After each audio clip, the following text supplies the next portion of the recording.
நாளுக்காக தேவ சமூகத்தில் கூடி வர தேவன் நமக்கு பாராட்டின தயவுக்காக எல்லா கண்களையும் மூடி ராஜாதி ராஜாவை நாம் ஸ்தோத்திரிப்போம். மாவில் அந்நிய பாஷைகளை பேசி நன்றியப்பான்னு சொல்லுங்க. நீ நல்லவ, நீ நல்லவ. ஓ நன்றியோடு நாங்கள் துதிக்கிறோம், ஸ்தோத்தரிக்கிறோம்.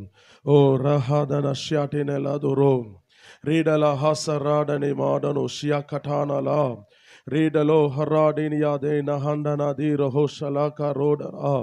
Oh, hadala shade in Liliana la hatremido lo fredena. Oh, rihasadeni handana dido. Rihadinia sheda handa rida lo hadia credena la hotono. Rida la mitana habroteni hidido. Lo de na hatri madana handrode haziate. Laga riha duni handana diakaroda na handana doro. Oh, நன்றி நன்றி நன்றி நன்றி நன்றி. நல்லவரே, நன்றியோடு நாங்கள் துதிக்கிறோம், நன்றியோடு ஸ்தோத்தரிக்கிறோம்.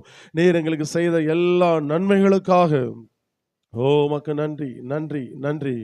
கற்றுக் கொடுக்கிற ஆவியானவரே, நீர் எங்களுக்கு கற்றுக் கொடுப்பீராக. கேட்கிற செவிகள் எங்களுக்கு உண்டாயிருப்பதாக என்று உடைய கரங்களிலே ஒப்புக் கொடுக்கிறோம். நல்ல தகப்பனே, ஆமேன். கர்த்தர் நல்லவர், ஆமேன். நம்ம ஆண்டவரை போல ஒரு நல்ல தெய்வம் இந்த உலகத்தில் இல்லவே இல்லை. ஆமேன். நம்ம எங்க தேடி அலைஞ்சாலும் அவரை போல நல்ல தெய்வத்தை நாம் காண முடியாது. ஆமேன். இந்த நாட்களே உலகம் முழுவதும் என்ன பண்றாங்க அப்படின்னா, உயிர்த்தெழுந்த நாள் அப்படின்னு சொல்லி என்ன பண்றாங்க, கொண்டாடுறாங்க. ஆமேன். கர்த்தர் என்னைக்கோ நேற்று தான் மரிச்ச மாதிரியும் அவர் இன்னைக்கு தான் உயிர்த்த மாதிரியும் உலகம் முழுதும் என்ன பண்றாங்க அப்படின்னா கொண்டாடுறாங்க, உயிர்த்தெழுதல் நாள் அப்படின்னு சொல்லி. ஆனால் நம் தேவனாய் கர்த்தர் அவர் 2000 வருடங்களுக்கு முன்பதாக மரித்தார். என்ன 2000 வருடங்கள் முன்பதாக உயிரோடு கூட எழுந்தவர் இன்றைக்கும் உயிரோடு கூட இருக்கிறார். ஹல்லேலூயா. இன்றைக்கும் உயிரோடு கூட இருக்கிறார். அதனாலதான் நம்ம கூப்பிடும் பொழுது உடனே பதில் கொடுக்கிறார். கூப்பிடும் பொழுது உடனே பெரிய காரியங்கள் என்ன பண்ணுகிறார், செய்கிறார். அவர் மரித்த தெய்வம் அல்ல, அவர் உயிரோடு கூட இருக்கிறவர்.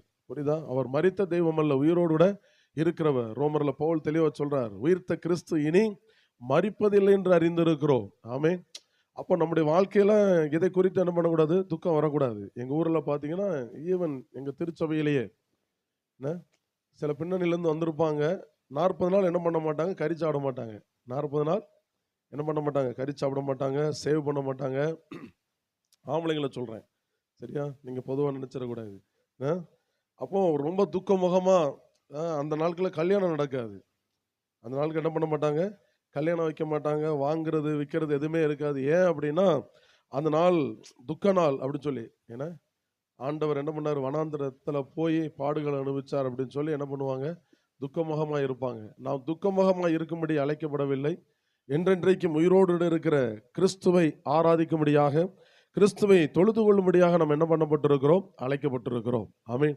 நீங்கள் வேதத்தில் பொதுவாக வாசிக்கும் பொழுது புதிய ஏற்பாடில் குறிப்பாக இந்த 2 வார்த்தைகள் மாறி மாறி வரும். இயேசு கிறிஸ்து, இல்லைன்னா கிறிஸ்து இயேசு, இல்லை என்றால் இயேசு மட்டும் தனியாக வரும். சில இடத்துல கிறிஸ்துவுக்குள் அப்படின்னு சொல்லி வரும். ஏன்னா 2க்கும் வித்தியாசம் இருக்கு. இயேசு அப்படிங்கிறது பூமியில கிறிஸ்துவானவர் மாம்சத்தில் வாழ்ந்த பொழுது அவருக்கு கொடுக்கப்பட்ட ஒரு நாமம். புரியுதா? ஒரு கொடுக்கப்பட்ட நாமம். கிறிஸ்து அப்படிங்கிறது அது என்றென்றைக்கும் இருக்கிறவர், என்றென்றைக்கும் இருக்கிறவர். நீங்க வேதத்தில் பார்க்கும்போது சில இடத்துல கிறிஸ்துவுக்குள் அப்படின்னு சொல்லி வரும். அதோட அர்த்தம் என்னன்னா, நாம் என்றென்றைக்கும் பிறப்பதற்கு முன்னதாகவே அவருக்குள் இருக்கிற ஒரு ஸ்லாக்கியத்தை பெற்றவர்களாக நாம் இருக்கிறோம். புரியுதா? இது கொஞ்சம் நம்முடைய மூளை அறிவுக்கு என்ன பண்ணாது, எட்டாது. நீங்க கொஞ்சம் வாஸ்து பார்த்தீங்கன்னா புரியும். வேதத்தில் கொஞ்சம் பிரிச்சு வாஸ்து பார்த்தீங்கன்னா சில இடங்களில் இயேசு கிறிஸ்துவினால் அப்படின்னு சொல்லி வரும். ஏன்னா பொதுவாக அப்போஸ்தலர்கள் தங்களுடைய ஊழியத்தின் நாட்களில் சந்தித்த பெரிய பிரச்சனை என்ன அப்படின்னா, இயேசுவை அவர்கள் கிறிஸ்து என்று என்ன பண்ணுகிறார்கள், அறிவிக்கிறார்கள். அவங்க உபத்திரத்தை பட்டதுக்கு காரணமே என்னன்னா, இயேசுதான் கிறிஸ்து என்று அறிவித்ததுனால. புரியுதா? ஆனா இன்னைக்கு என்ன ஆயிடுச்சு அப்படின்னா, அவருங்க உபத்திரப்பட்டாங்க, நம்மளும் உபத்திரப்படணும் அப்படிங்கிற ஒரு மனப்பான்மைக்கு வந்துட்டோம். அவங்க எது நிமித்தமாக உபத்திரப்பட்டாங்க அப்படின்னா, இயேசு என்கிற நபரை அவர்தான் கிறிஸ்து என்று என்ன பண்ணார்கள், அறிவித்தார்கள். புரியுதா? நீங்க அப்போஸ்தலர் நடவடிக்கைகளை பார்த்தீங்கன்னா தெளிவா இருக்கும். பவுல் சந்தித்த பிரச்சனை என்னன்னா அதுதான். ஏன் அப்படின்னா, யூதர்கள் நியாயப்பிரமாணத்தை பிடிச்சு, ஏன்னா மோசே எங்களுக்கு நியாயப்பிரமாணத்தை கொடுத்தார். அவங்க மோசையே என்ன பண்ணிட்டாங்க? கடவுளாக்கிட்டாங்க. மோசே என்ன பண்ணிட்டாங்க? கடவுளாக்கிட்டாங்க. அதனால தான் கர்த்தர் என்ன பண்ணார் அப்படின்னா, பிதாவாகிய தேவன் அவங்க கானான் தேசத்துல போகும்போது மோசையை உள்ள விட்டா இந்த மோசைக்கு சிலையை வச்சிருவாங்க அப்படின்னு சொல்லி தான் என்ன பண்ணிட்டார் அப்படின்னா, மோசே நீ வந்தது போதும், நீ வந்தது போதும், இனி கானான் தேசத்துல போக வேண்டாம்னு சொல்லி என்ன பண்ணார்? அவரே அடக்கம் பண்ணிட்டார். ஏன்னா வரும்பொழுது பாஸ்ட் ஒரு ஒரு ஒரு ஒரு ஒரு காரியத்தை காமிச்சிட்டே வந்தாங்க. இந்த ஊர்ல ஒருத்தர் இருந்தாரு, அவர் இந்த இடத்துல அடக்கம் பண்ணப்பட்டார் அப்படின்னு சொல்லி. இன்னைக்கு அவரை கும்பிட்டுட்டு இருக்காங்க அப்படின்னு. மனுஷனுடைய இயல்பே அப்படிதான். மனுஷனுடைய இயல்பே அப்படிதான். புரியுதா? கிறிஸ்துவுக்காக வாழ்ந்தவங்களும் அப்படிதான் செய்வாங்க.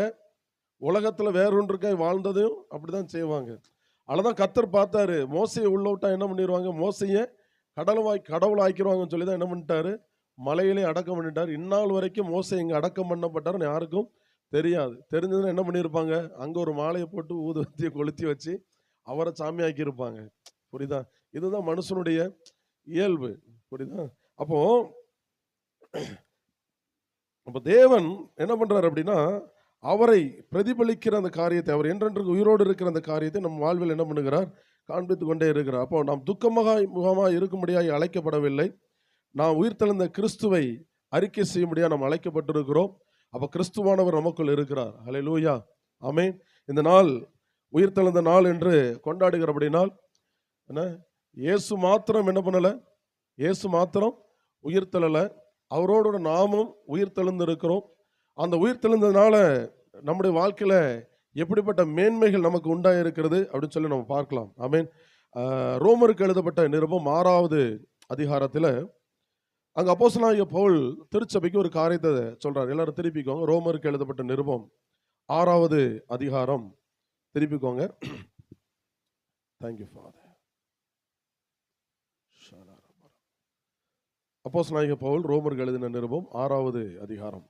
அந்த முதல் வசனத்துல அப்போஸ்தலனாகிய பவுல் திருச்சபையாரை பார்த்து கேட்கிறார், ஆகையால் என்ன சொல்லுவோம்? கிருபை பெருகும்படிக்கு பாவத்திலே நிலைநிற்கலாம் என்று சொல்லுவோமா? கூடாதே. புரியுதா? இந்த புதிய ஏற்பாட்டு பிரசங்கத்தை, இந்த கிருபையின் பிரமாணத்தை, கிருபையின் பிரசங்கத்தை ஒருத்தங்க சரியா அறிஞ்சிருந்தாங்க அப்படின்னா என்ன பண்ண மாட்டாங்க? பாவம் செய்ய மாட்டாங்க. புரியுதா? அதெல்லாம் தெளிவா சொல்றாரு. கிருபை பெருகும்படிக்கு பாவத்திலே நிலைநிற்கலாம் என்று சொல்லுவோமா? கூடாதே அப்படின்னு சொல்லிட்டு, பாவத்துக்கு மரித்த நாம் இனி அதில் எப்படி பிழைப்போம்? அப்ப பவுலுடைய ஸ்டேட்மெண்ட் என்ன அப்படின்னா, நம்ம எல்லாரும் என்ன பண்ணிட்டோமா? பாவத்துக்கு மரிச்சிட்டோம். பாவத்துக்கு என்ன பண்ணிட்டோம்? மரிச்சிட்டோம். இப்ப இந்த திருவிருந்து எடுக்கும் போதே அது நமக்கு சொல்கிற காரியம் என்ன அப்படின்னா, நீ பாவத்துக்கு மரித்தவன் அப்படின்னு தான் அது சொல்லுது.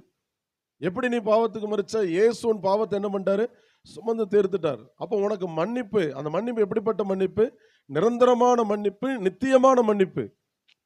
ஏதோ ஒரு காரியத்திற்காக நீங்க தேவனை விட்டு ஓட வேண்டிய அவசியம் இல்லை. புரியுதா?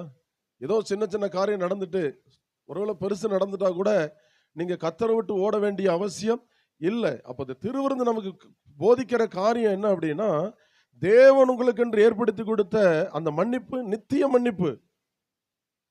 என்ன, ஏதோ ஒரு சம்பவம் நடக்குன்னா அந்த சம்பவத்தை வச்சு கர்த்தர் அடிக்கிறாருன்னு சொல்லி என்ன பண்ணிடக்கூடாது? ஒரு நாள் நிலைச்சிடக்கூடாது. ஏன்னா உண்மை இருக்கு, அரசாங்கத்தில் உண்மைன்னு வச்சிருக்காங்க. எதுக்கு? ஒரு வழி பாதை. அதில் என்ன பண்ணணும்? ஒரு வழியாக தான் யூஸ் பண்ணணும். ஏன்னா கர்த்தர் இரக்கமுள்ளவர். நான் ஜெபம் போறேன், அவர் கிருபை மேலே இருக்குன்னு சொல்லிட்டு நீங்க பாட்டு போனீங்கன்னு வச்சுக்கோங்க. புரியுதா?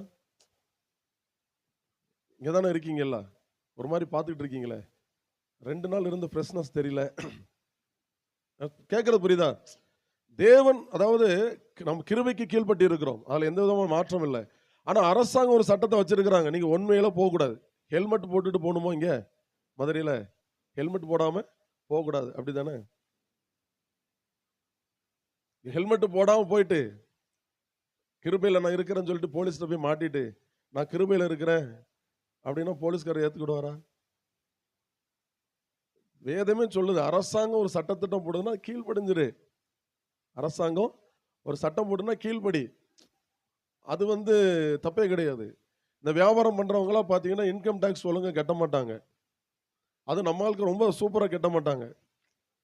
கிருபைக்குள்ள இருக்கிறோமா அதனால கெட்ட மாட்டாங்க. வேதம் அப்படி சொல்லலை.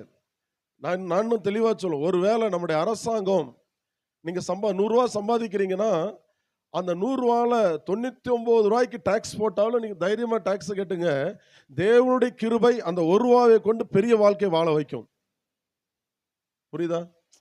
நம்ம அநேக நேரத்தில் என்ன பண்ணிடுறோம், நம்ம ரட்சிக்கப்பட்ட இதில் வர சொல்லுவோம் ரட்சிக்கப்பட்ட பாவிகள் அப்படின்னு. எப்படி ரட்சிக்கப்பட்ட பாவிகள் அப்படி ஒரு பிரசங்கத்தையும் கேட்டிருக்கேன். ரட்சிக்கப்பட்ட அப்படிலாம் கிடையாது. நீங்க ஒரு ரட்சிக்கப்பட்டுட்டீங்கன்னா ரட்சிக்கப்பட்ட பாவிகள் அல்ல, மீட்கப்பட்ட நீதிமான்கள். மீட்கப்பட்ட நீதிமான்கள், பாவிகள் கிடையாது. இந்த பாவின்னு சொல்லி தான் பாவம் செய்யறது. பாவின்னு சொல்லி தான் என்ன பண்ணுறது, பாவம் செய்யறது. ஏன்னா நம்முடைய மனசுக்கு ஒரு வல்லமை உண்டு. இந்த மனசை குறிச்சா நிறைய இந்த திருவந்தோடு ஒப்பிட்டு பேசணும். நம்முடைய மனசுக்கு ஒரு பெரிய வல்லம் உண்டு. இதை நான் தெளிவாக சொல்ல முடியும். நீங்கள் வீட்டில் போய், ஏன்னா வீட்டில் போயிட்டு உங்கள் பிள்ளைங்க பென்சில் வச்சுருப்பாங்கல்ல, அதை வாங்குங்க. அவங்க நினைப்பாங்க நம்மகிட்ட இருந்து அம்மா அப்பா அப்புறாங்களே அப்படின்னு. பரவாயில்ல, வாங்குங்க. பென்சிலை வாங்கி அந்த பென்சில் ஒரு நூலை கட்டுங்க. சரியா? நல்லா இதை கவனமாக கேட்குறீங்க. பென்சிலில் நூலை கட்டிட்டு சைக்கிள் இந்த கீயெல்லாம் போடும்ல, ஹோல்டர் ரவுண்டாக இருக்கும்ல, செயின் வச்சிருக்கீங்களா, சாவியில் பார்த்தீங்கன்னா இருக்கும் ரவுண்டாக. அதை எடுத்து இன்னொரு முனையில் நூலை கட்டிட்டு கையில் பிடிச்சிக்கோங்க. நான் சொல்கிற வீட்டில் செஞ்சு பாருங்கள். அதாவது உங்கள் மனசோட வல்லமை எப்படிப்பட்டதுன்னு உங்களுக்கு தெரியும். பிடிச்சிக்கிட்டு மனசில் நினைங்க. யாராவது ஒருத்தர் 2 பேரும் கையை நல்லா இருக்காமல் பிடிக்க சொல்லிட்டு நீங்கள் உங்கள் மனசுகளை நினைங்க. இந்த ரிங் நீங்கள் மனசு நினைங்க, இந்த ரிங்கு கிளாக் வைஸில் சுற்றணும். எப்படி கிளாக் வைஸில் அந்த கடிகாரம் எப்படி சுற்றுதோ அது மாதிரி சுத்தணும். நீங்கள் நினச்சிங்கன்னா சுத்தும். கையெல்லாம் அசைக்க வேண்டாம். எப்படி போகுது அதுக்கு ஆற்றல்? உங்கள் மன வல்லமை, உங்கள் மனசுடைய வல்லமை. விவேகானந்தர் குறித்து சொல்லுவாங்க, ஒரு இடத்துல உட்காந்து தியானம் பண்ணாரா, இன்னொரு ரூமில் இருக்கிற சேரை இழுப்பாரா. அது என்னன்னா மன வல்லமை. இந்த மன வல்லமை விழுந்து போன எல்லாருக்கும் இருக்கு. ஆதாம் முதல் எல்லாருக்கும் அந்த மன வல்லமை இருக்குது. அதனால பார்த்தீங்கன்னா சில இடத்துல என்ன பண்ணணும்னா உணர்ச்சி வசப்பட்டு நம்முடைய இடங்கள்ல தான் சொல்றேன், நல்ல உணர்ச்சி வசப்பட்டு எல்லாம் ஆராதிக்கும் போது அங்கே சுகலம் நடந்துரும். வீட்டுக்கு போனால் திரும்ப வியாதி வந்துடும். எத்தனையோ அற்புத பெருவிழாலாம் பார்த்தீங்க அப்படின்னா நடக்க முடியாமல் வருவாங்க, சுகத்தை விட்டு வீட்டுக்கு போயிடுவாங்க, சேரில் வருவாங்க. எங்கள் சபையில் நடந்துச்சு. ஒரு அக்கா சேரில் வந்தாங்க, சுகத்தை பெற்று வீட்டுக்கு போயிட்டாங்க. திரும்ப அடுத்த வாரம் வரும்போது சேரில் வராங்க. எப்படி அப்படின்னா அவங்க அந்த மன வல்லமையில போயிட்டு வந்துட்டாங்க. உலகத்தில் உள்ளவனுக்கு நமக்கு என்ன வித்தியாசம் இருக்கு அப்படின்னா இதுதான். உலகத்தில் என்ன சொல்லுவாங்க, ஆன்மீகவாதியும்பாங்க. கேட்டிருக்கீங்களா? நம்ம ரஜினிகாந்த் இருக்கார்ல, சூப்பர் ஸ்டார். இப்போ அவர் சூப்பர் ஸ்டாரான்னு தெரியல, சூப்பர் ஸ்டார் இருக்காருல்ல, அவரை குறித்து என்ன சொல்லுவாங்க, ஆன்மீகவாதிம்பாங்க. அவங்களுக்கும் நமக்கும் உள்ள வித்தியாசம் என்னன்னா, அவங்க ஆன்மீகவாதி, நம்ம ஆவிக்குரியவர்கள். புரியுதா? நம்ம யாரு? ஆவிக்குரியவர்கள். ஆவியினாலே நம்முடைய மனதை நம்ம என்ன பண்ணுகிறோம், பக்கப்படுத்துகிறோம். ஆவியின் பலத்தோடு கூட சுகத்தை பெற்றுக் கொள்கிறோம். அந்த சுகம் நீடித்து இருக்கும். புரியுதா? அப்போ கிருபை அப்படின்னா இந்த ஆவியின் பலத்தில் வாழ்கிற ஒரு காரியம். அதனால சொல்றாரு, நீ பாவத்துக்கு மரிச்சிட்ட அப்படின்னா அதுல பிழைக்க முடியாது. ஏன்னா நீ ஆவியின் பலத்தில் வாழ்கிறவன். ஆவியின் பலத்தில் வாழ்கிறவன். இப்ப இந்த ஆவியின் பலன் என்ன பண்ணுதுன்னா மனநிலைமையை மாற்றி அது வேற காரியத்தை செஞ்சிருது. அவங்க அப்படி கிடையாது. அவங்க டைரக்டா மனதை மாத்துறாங்க. அதனால ஒரு நாள் விழுந்து போகும். புரியுதா? உண்மையே சத்தியத்தை அறிந்து இந்த கிருபையின் உபதேசத்தை, புதிய உடன்படிக்கையின் உபதேசத்தை பெற்றுக் கொண்டுட்டோம் அப்படின்னா ஒரு நாளும் விழ மாட்டோம். விழுவதற்கு வாய்ப்பே இல்லை. விழுவதற்கு என்ன இல்லை, வாய்ப்பே இல்லை. சிந்தனை வேற பக்கம் போயிடும். என்ன, ரோட்ல போறோம், நம்ம பலவிதமான சிந்தனையில போகும்போது நமக்கு ஏத்தவள வர்றவங்க யாரு கூட தெரியாது. அப்படித்தானே? ஒரு ஒரு ரொம்ப ஏதோ ஒரு மனநிலைமை பாதிக்கப்பட்ட, அதாவது வீட்டில் ஏதோ பிரச்சனை கஷ்டம், இல்லைன்னா ரொம்ப சந்தோஷம். அந்த சந்தோஷத்தில் நீங்க போகும்பொழுது ஏத்தாவில் வர்ற ஆள், எதிர வர்ற ஆள் எவ்வளவு நல்ல பழக்கம் உள்ளவராக இருந்தாலும் கண்ணுக்கு தெரியாம போயிடும். பார்த்துருக்கீங்களா? அனுபவிச்சிருக்கீங்களா அந்த காரியத்தை? சிலவங்க சொல்லுவாங்க, ரோட்ல போய் பிரேஸ்லான்னு சொன்னேன்னே நீங்களும் என்ன பார்த்தீங்களே, பார்க்காம போயிட்டீங்களா அப்படின்னா சிந்தனை வேற பக்கம் இருந்தது, அதனால பார்க்காம போயிட்டோம். அதே போலதான் இந்த கிருபையின் உபதேசத்தை சரியாய் அறிந்திருந்த சிந்தை அதுல கரெக்டா நின்றுச்சு அப்படின்னா தெருவில் எந்த போஸ்டையும் பார்க்க மாட்டான். ஏன்னா தெருவில் எந்த காரியத்தை என்ன பண்ண மாட்டாங்க, பார்க்க மாட்டாங்க. ஆனால் பவுல் தெளிவா சொல்றாரு, பாவத்துக்கு மரித்த நாம் இனி அதிலே எப்படி பிழைப்போம். அதில் இன்னொரு மொழிபெயர்ப்பு பாருங்களேன், அழகா இருக்கும். என்ன சொல்றாரு அப்படின்னா, இந்த 2வது வசனத்தை, என்ன ஒரு பயங்கரமான சிந்தனை. சபை பத்தான் சொல்ற, என்ன பயங்கரமான சிந்தனை. இன்னும் பாவத்தை குறித்து என்ன பண்ற நீ யோசிச்சுக்கிட்டு இருக்கிய. அதுதான் அர்த்தம். என்ன பயங்கரமான சிந்தனை.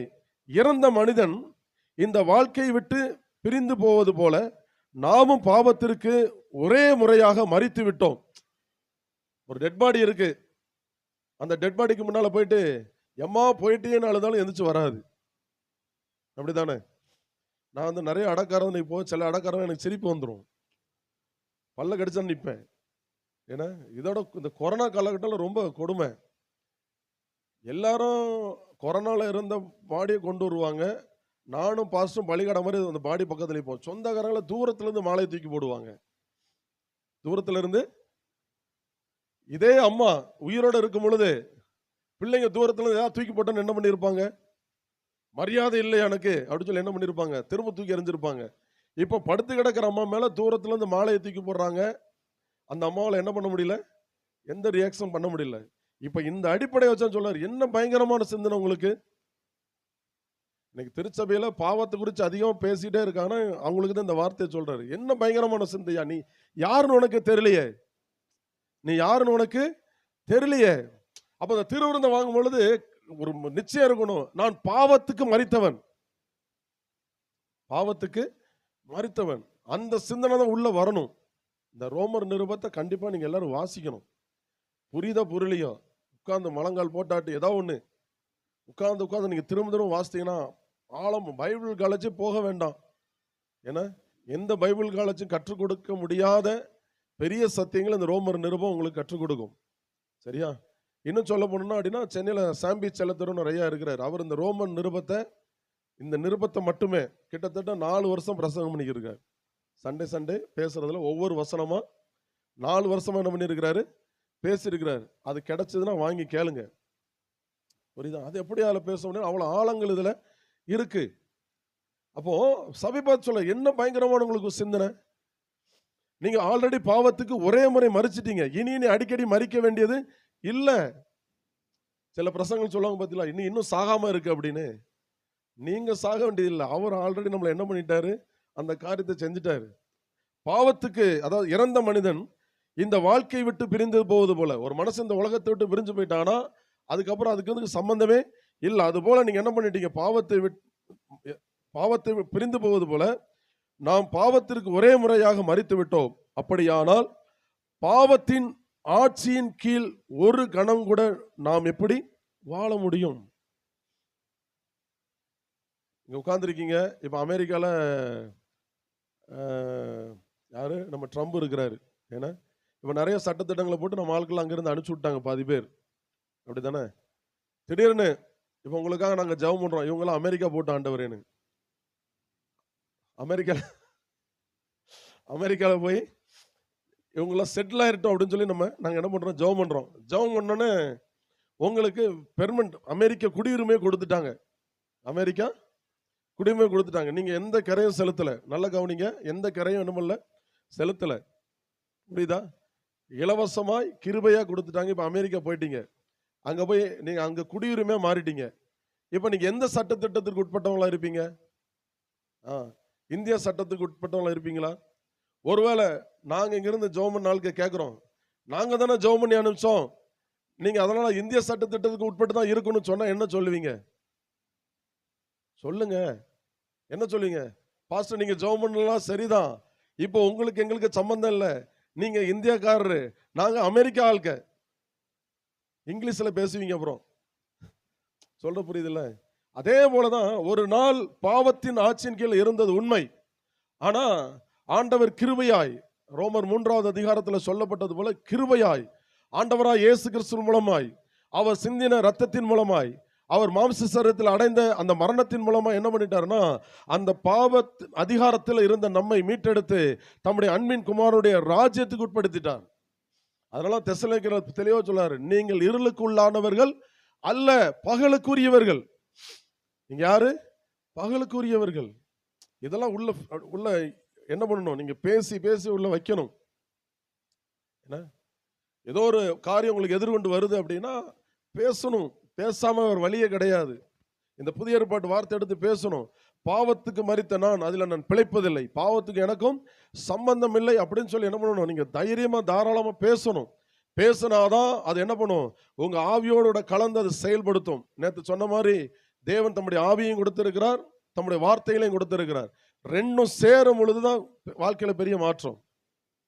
ஏசாயா தீர்க்க தரிசன புஸ்தகத்தில் இப்படி வாக்குத்தத்தம் இருக்கு, கவனிங்க. ஏன்னா உன்னதத்திலிருந்து ஆவி நம்மேல் ஊற்றப்படும் வரைக்கும் எப்படி இருக்கும் அப்படின்னா வனாந்திரமா தான் இருக்குமா எல்லாம்.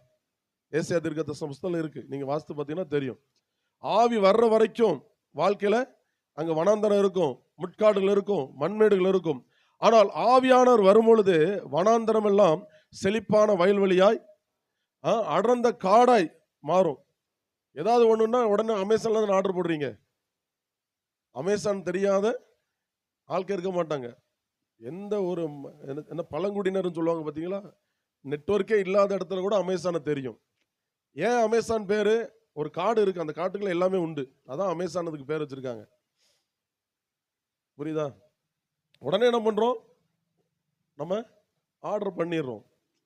உடனே என்ன பண்றோம், ஏதாவது நெட்டை பார்த்துட்டு என்ன பண்ணிடுவோம், ஆர்டர் பண்ணிடுவோம். அப்போ ஆண்டவருடைய வாக்குத்தத்தம் என்னன்னா, ஆவியானவர் வரும் பொழுது உங்க வாழ்க்கை எப்படி மாறுமா, வயல்வெளியாய், செழிப்பான வயல்வெளியாய் அடர்ந்த காடாய் மாறும். அது எப்போ, ஆவியும் வார்த்தையும் சேரும் பொழுது. ஆவியும் வார்த்தையும் சேரும் பொழுது. இப்ப இந்த சத்தியத்தை அறியறது பெருசு இல்லை, கேட்கும் போது நல்லா இருக்கும், வித்தியாசமா சொல்றாங்களே, ஒரு மாதிரி தட்டி விட்ட மாதிரி இருக்குன்னு. இல்லை இல்லை, இதோட நின்றக்கூடாது. இந்த கேட்கறதெல்லாம் உள்ள வாங்கி பேசணும், பேசிக்கிட்டே இருக்கணும், பேசிக்கிட்டே இருக்கணும். மரித்த கிறிஸ்து, உயிர்த்த கிறிஸ்து இனி மரிப்பதில்லை, அவரோட உயிர்ப்பிக்கப்பட்ட நானும் இனி மரிப்பதில்லை. சரீர பிரகாரமா நமக்கு மரணம் உண்டு, ஆவியின் பிரகாரம் நமக்கு என்ன கிடையாது, மரணம் கிடையாது. புரியுதா? ஆவியின்படி நமக்கு என்ன கிடையாது, மரணம் கிடையாது. ஒரு காலத்தில் நம்முடைய ஆவி மரித்ததா இருந்தது, ஆனால் ஆண்டவராய் இயேசு கிறிஸ்துக்குள் நாம் உயிர்ப்பிக்கப்பட்டதுனால மரணம் நம்ம என்ன பண்ண முடியாது, ஆட்சி செய்ய முடியாது. இன்னைக்கு நான் இங்க இருக்கிற மாணவர்கள் இருக்கிறேன், சரியா? இன்னைக்கு கெஸ்ட் ஸ்பீக்கர் அப்படிங்கிற ஒரு பேர்ல இருக்கிறேன்.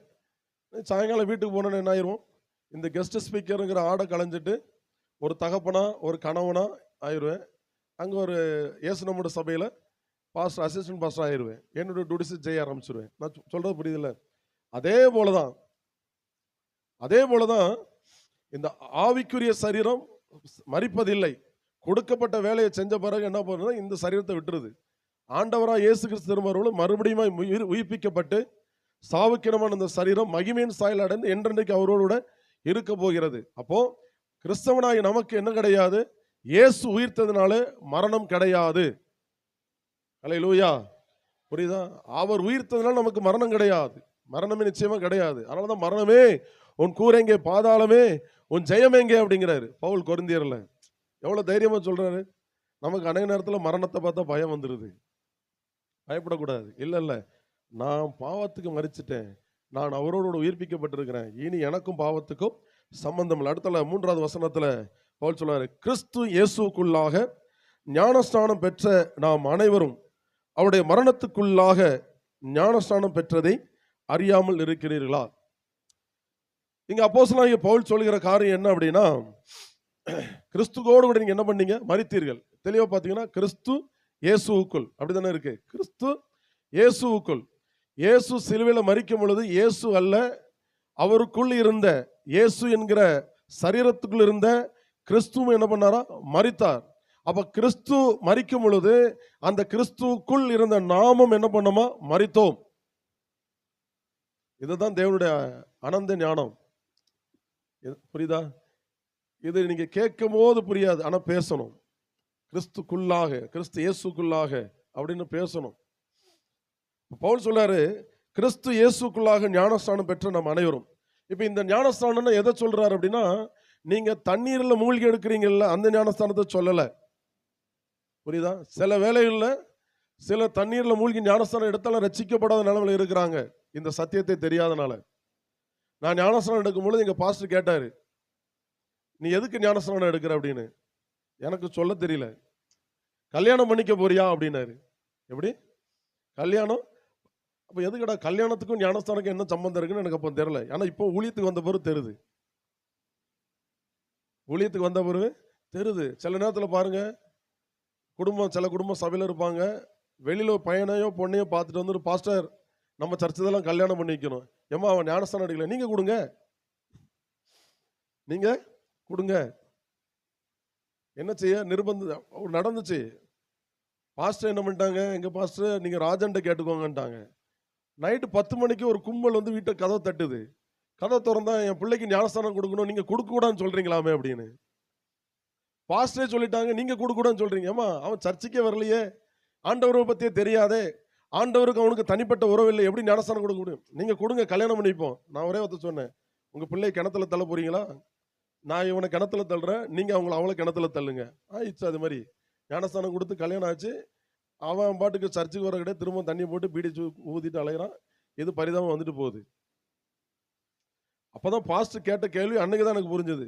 கல்யாணத்துக்காக ஞானஸ்தானம் எடுக்கிறியா? இல்ல, அந்த ஞானஸ்தானத்தை தண்ணீர்ல மூழ்கி நம்ம எடுக்கிறோம் பார்த்தீங்களா, அந்த ஞானஸ்தானம் ஒரு அடையாளம், ஒரு முத்திரை. அந்த ஞானஸ்தானத்தில் என்ன பண்ணப்படலாம்? ரட்சிக்கப்படவில்லை. இங்க பவுல் சொல்ற ஞானஸ்தானம் அந்த தண்ணீரின் ஞானஸ்தானம் கிடையாது. கிறிஸ்துக்குள்ளான ஞானஸ்தானம் அப்படின்னா அவருக்குள் இணைகிற அனுபவம், அவருக்குள் போகிற அனுபவம், அவருக்குள் போகிற அனுபவம். இது எப்படி நமக்கு கிடைச்சது? இதுக்கு என்ன செய்யணும்? 40 நாள் பாஸ்டிங் இருக்கணுமா? பாஸ்டர் சொன்னாங்க, நாங்க சண்டேல சாப்பிட மாட்டோம் அப்படின்னாங்க. நான் சொன்ன சண்டே நல்லா சாப்பிடுவேன். ஏன் சாப்பிட மாட்டேங்கும்? நல்லது, உபவாசம் ரொம்ப நல்லது. நான் உபவாசம் இல்லைன்னு சொல்லவே இல்லை. நான் எனக்கு வேலையெல்லாம் என்ன பண்ணுவேன், ஒரு 4 நாள் லீவ் போட்டு எங்கேயோ போய் உட்காந்து பாஸ்டிங் இருந்து தேவனோட உட்காந்துருவேன். அதாவது என்னுடைய அபிப்பிராயம் என்னன்னா, இப்போ நான் வந்து இங்கே தான் ஒரு இடத்துல நிற்கிறேன், இங்கே தான் வந்து ஒரு இடத்துல நிற்கிறேன். அது மாதிரி வீட்டில் கொண்டு போய் விட்டால் வீட்டில் ரூமுக்குள்ளே உட்கார்ந்து இருக்கிறேன். அங்கே அப்படி இருக்க மாட்டேன். அங்கே என்ன நீங்கள் தூத்துக்குடிக்கு வந்தீங்கன்னா எனக்கு தேடி கண்டுபிடிக்க ரொம்ப கஷ்டம். சர்ச்சு தான், ஆனால் காலில் சக்கரத்தை கட்டிட்டு சுற்றிக்கிட்டே இருப்பேன் எங்கேயாவது. புரியுதா? அதனால் என்ன அப்படின்னா, பாஸ்டிங் பிரேயர் நடந்தாலும் நான் பாட்டு சாப்பிட்டு வருவேன். எனக்கு என்னைக்கு லீடிங் இருக்கு அன்னைக்கு உட்காருவேன். ஒரு மிஷினரி எங்கள் சர்ச்சுக்கு வந்திருந்தார், நேபாளில் ஊழியம் செய்கிறவர். அவர் சிபிஎம்லேருந்து வந்தவர். அப்போ கிறிஸ்மஸுக்கு என்ன பண்ணாங்கன்னா, சாம்பிள் கேக் கொண்டு வந்து டேஸ்ட் பண்ணி பாருங்கன்னு கொடுத்தாங்க. எப்படி கிறிஸ்மஸுக்கு சாம்பிள் கேக்கு கொண்டு வந்து டேஸ்ட் பண்ணி பாருங்கன்னு கொடுத்தாங்க. நான் சாப்பிட்டுட்டு, அது வெள்ளிக்கிழமை அன்னைக்கு பாஸ்டிங் பிரேயர், சாப்பிட்டுட்டு அவர்கிட்ட போய் கொடுத்தேன். அவர் பாஸ்டிங்கில் அப்படின்னாரு. நோ ஃபீஸ்டிங், என்ஜாய்னு போயிட்டேன் நான். இப்போ எங்கள் சர்ச்சில் ஒவ்வொரு பாஸ்டிங் டைமில் ப்ரேயர்லையும் என்ன நடக்குன்னா, சமையல் நடக்கும். எல்லாரும் நான் எல்லாரும் உண்மையோட பாஸ்டிங் வர மாட்டாங்கன்னு சொல்ல, உண்மையில இருக்கிறவங்க இருக்கிறாங்க. இப்போ எங்கள் சபையில் எப்படியும் ஒரு 300 பேர் வருவாங்க பாஸ்டிங், 200 பேர் வருவாங்க பாஸ்டிங் ப்ரேயருக்கு குறைஞ்சதுக்கு. இப்போ அங்கே சமையல் நடக்கும். பிரியாணி வைக்கும் போது என்ன ஆகும்? 1:30 ஆனன பசிக்கு ஆட்டோமேட்டிக்காக என்ன ஆகும்? சரீரம் பாஸ்டிங்கில் இருக்கும், ஆவி என்ன பண்ணும்? ஐயோ சீக்கிரம் முடிக்க மாட்டேங்கார பாஸ்டர், புரியுதா? ஆனா நம்ம யார்? ஆவிக்குரியவர்கள். ஆனா மாம்சத்துல பாஸ்டிங், ஆவி என்ன பண்ணுது? ஃபீஸ்டிங் போயிருது. புரியுதா? ஸோ அதாவது இந்த ஞானஸ்தானங்கிறதுலாம் என்ன அப்படின்னா ஒரு அடையாளம். அது என்ன பண்ண நம்மை ரட்சிக்கவில்லை. எது நம்ம ரட்சிக்குது அப்படின்னா ஆண்டவர் மேல விசுவாசம். அப்போ நான் இப்படி கிறிஸ்துக்குள்ளாக ஞானஸ்தானம் பெறணும் அப்படின்னா என்ன செய்யலாம்? 40 நாள் பாஸ்டிங் இருக்கலாமா? முழங்கால் நின்று ஜெபம் பண்ணலாமா? கண்ணீர் விட்டலாம்? ஒன்றும் இல்லைங்க. 1 யோவான் 1:12 வாசிங்க. ரொம்ப சிம்பிள், சண்டே ஸ்கூல் பிள்ளைங்களுக்குலாம் தெரியும். யோவான் 1:12.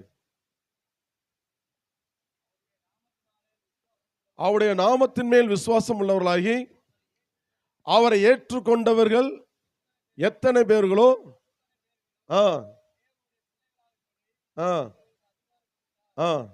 தொடர்ந்து அவர்கள்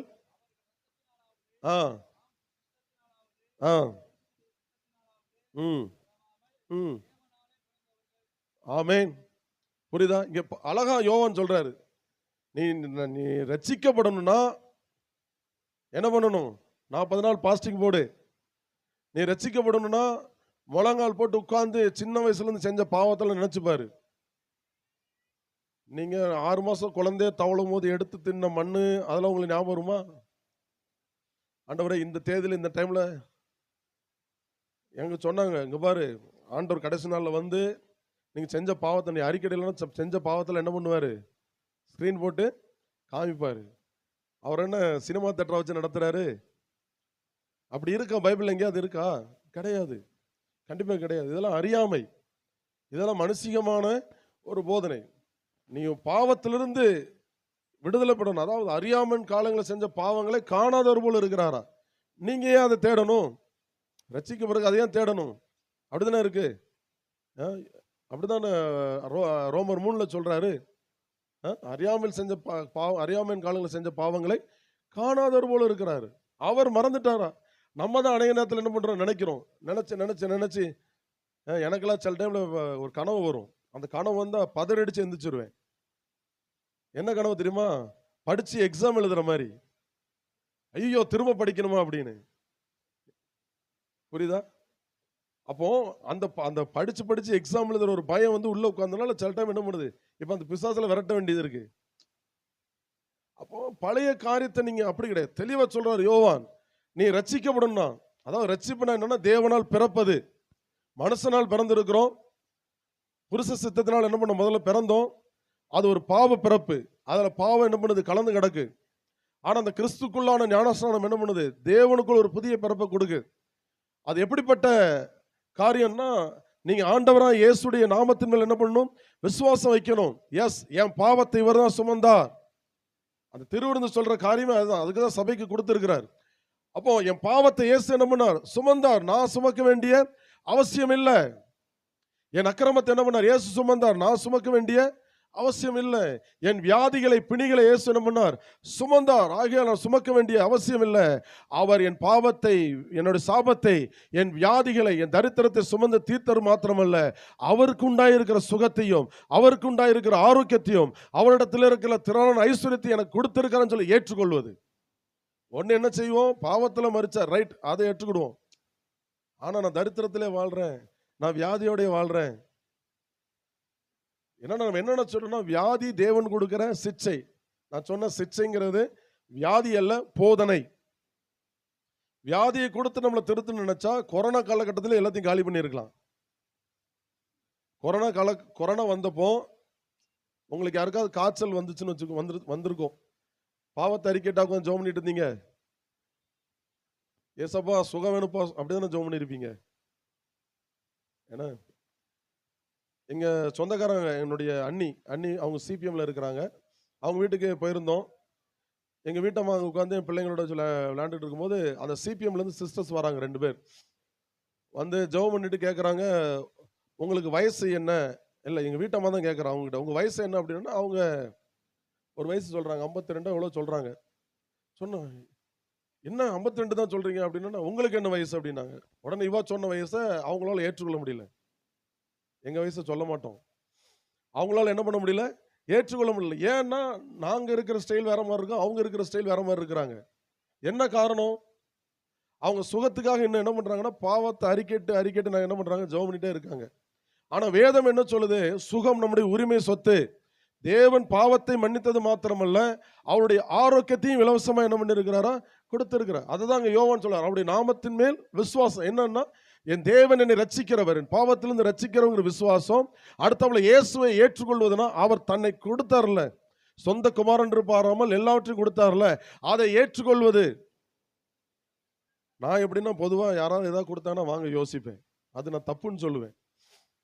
யாராவது வந்து கொடுத்தாங்கன்னா வேண்டாம் தான் சொல்லுவேன். வேண்டாம் அப்படிம்பேன். அது தப்பு. அதே போல தான் தேவன்ட்டையும் செய்வோம். தேவன் நிறைய கொடுத்தா, வேண்டாம்ப்பா எனக்கு போதும்பா, வேண்டாம்ப்பா எனக்கு போதும்பா அப்படிதானே சொல்லுவோம். தேவன் அப்படி என்ன பண்ணல, விரும்பல. அவர் தாராளமா ஏராளமா நமக்கு என்ன பண்ணுகிறார், கொடுக்க விரும்புகிறார். அப்போ அந்த இயேசுவை ஏற்றுக்கொள்றது அப்படின்னா, பாவத்திலிருந்து மன்னிச்சார், அது மாத்திரமல்ல, அவர் சிலுவையில பெற்றுக் கொடுத்த அந்த சுகத்தையும் சேர்த்து பெற்றுக்கொள்ளுது. அதான் சொல்லிட்டு, அவர் மேல், அவர் நாமத்தின் மேல் விசுவாசம் உள்ளவராகி எவர்களெல்லாம் அவரை ஏற்றுக்கொண்டார்களோ, எப்படி யாரெல்லாம் அவரை ஏற்றுக்கொண்டார்களோ, இன்னார் தான் இல்லை, இன்னார் தான், யாரெல்லாம் அவரை ஏற்றுக்கொள்றாங்க, அது எவ்வளவு பெரிய பாவியா இருந்தாலும் சரி, துன்மார்க்கனா இருந்தாலும் சரி, யாரெல்லாம் அவரை ஏற்றுக்கொள்றாங்களோ அவர்கள் எல்லாம் தேவனுடைய பிள்ளைகள் என்கிற அதிகாரம், ரைட். அதாவது அதிகாரம் அப்படின்னா ரைட், உரிமை. இப்ப முதல்ல இயேசு ஏற்றுக்கொண்டு முன்னால் எப்படி இருந்தோம், ஆதாமுடைய பிள்ளைகளா இருந்தோம், பாவத்தின் பிள்ளைகளா இருந்தோம். இல்லை என்றால் இன்னாருடைய பிள்ளை அப்படிங்கிற அந்த இனிஷியலோட இருந்தோம். ஆனால் இயேசுவை நாமத்தின் மேல் விசுவாசம் வைத்து அவர் ஏற்றுக்கொண்ட பொழுது ஒரு மறுபிறப்பு நம்முடைய வாழ்வில் நடந்துச்சு. அது என்ன மறுபிறப்பு அப்படின்னா, தேவனுடைய பிள்ளை. அதுதான் கிறிஸ்துக்குள்ளாக்கும் ஞானஸ்தானங்கிறார். கிறிஸ்து இயேசுக்குள்ளாக்குகிற ஞானஸ்தானம். அந்த கிறிஸ்து இயேசுக்குள்ளாக்குற ஞானஸ்தானம் எந்த அதிகாரத்தை உங்களுக்கு கொடுத்திருக்குன்னா, நீங்க தேவனுடைய பிள்ளை என்கிற அதிகாரத்தை கொடுத்திருக்கிறது. புரியுதா? இது ஒரு பெரிய மிராக்கிள், நம்முடைய கண்ணுக்கே தெரியாத மிராக்கிள். நம்ம என்ன நினைச்சிட்டோம் அப்படின்னா, யோவான் ஸ்நானன் சொல்றாருல்ல, மனம் திரும்புதலுக்கு ஏற்ற கனிகளை கொடுங்கன்னு சொல்றாரு பாத்தீங்களா? அது சில நேரத்தில் நம்ம வாழ்க்கையில் வரலன்னா தேவனுடைய பிள்ளை இல்லைன்னு நினைச்சிடுறோம். இல்லை, என்றைக்கு நீங்கள் இயேசுவை ஏற்றுக்கொண்டீர்களோ, என்றைக்கு சொந்த ரட்சகராக ஏற்றுக்கொண்டீர்களோ, அன்றைக்கே உங்களுடைய ஆவியில் ஒரு பெரிய மறுவரப்பு நடந்தது. நீங்கள் தேவனுடைய பிள்ளைகள் என்கிற அதிகாரம். எபேசியர்ல அப்போஸ்தலனாகிய பவுல் இதை குறித்து அழகாக எழுதுவார். எபேசியர் 1வது அதிகாரத்தில் பார்த்தீங்க அப்படின்னா அநேக காரியத்தை சொல்லிட்டு வருவார்.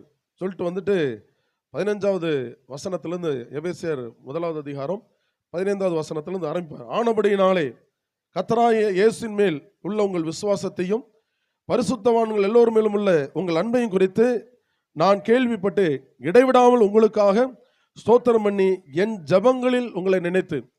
இப்ப என்ன பண்றார் அப்போஸ்தலனாகிய பவுல்? ஒரு திருச்சபைக்காக நம்ம ஜெபிக்கிறார், சபையாருக்காக, நமக்காக தான் என்ன பண்றாரு? ஒரு ஜெபத்தை வைக்கிறார். நம்ம கண்டிப்பா இந்த ஜெபங்களை ஜெபிக்கணும். அநேக காரியத்தில் நம்ம என்ன பண்றோம் அப்படின்னா, போராடி ஜெபம் பண்ணிட்டு இருப்போம். கவனிங்க, புரியுதா? ஆனா அப்போஸ்தலனாகிய பவுல் சபைக்கு ஜெபிக்கிற சில ஜெபங்கள் வேதத்தில் இருக்குது. அதை எடுத்து நம்ம ஜெபம் பண்ணோமா வாழ்க்கை நல்லா இருக்கும். அதை தாங்க ஆண்டவர், இதை தாங்க ஆண்டவர்னு சொல்லி கேட்பது தேவனுக்கு பிரியமானது கிடையாது. எல்லாத்தையும் கொடுத்துட்டாரு. ஹெனத் ஹெகைன் அப்படின்னு சொல்லி ஒரு ஊழியக்காரர் உண்டு, இறந்துட்டார். அவர் வாலிப நாட்களே செத்துருவாருன்னு சொன்னாங்க. ஆனா இந்த புதிய ஏற்பாட்டின் சத்தியத்தை அறிந்து பல வருடங்கள், ஏறத்தாழ 98 வயசு வரைக்கும் இருந்திருப்பார் அன்னைக்கு. இருந்து பெரிய அளவில் ஊழியத்தை செஞ்சவர். இந்த வார்த்தை குறித்த காரியங்கள் அவர் தான் கற்றுக் கொடுத்தது. புரியுதா?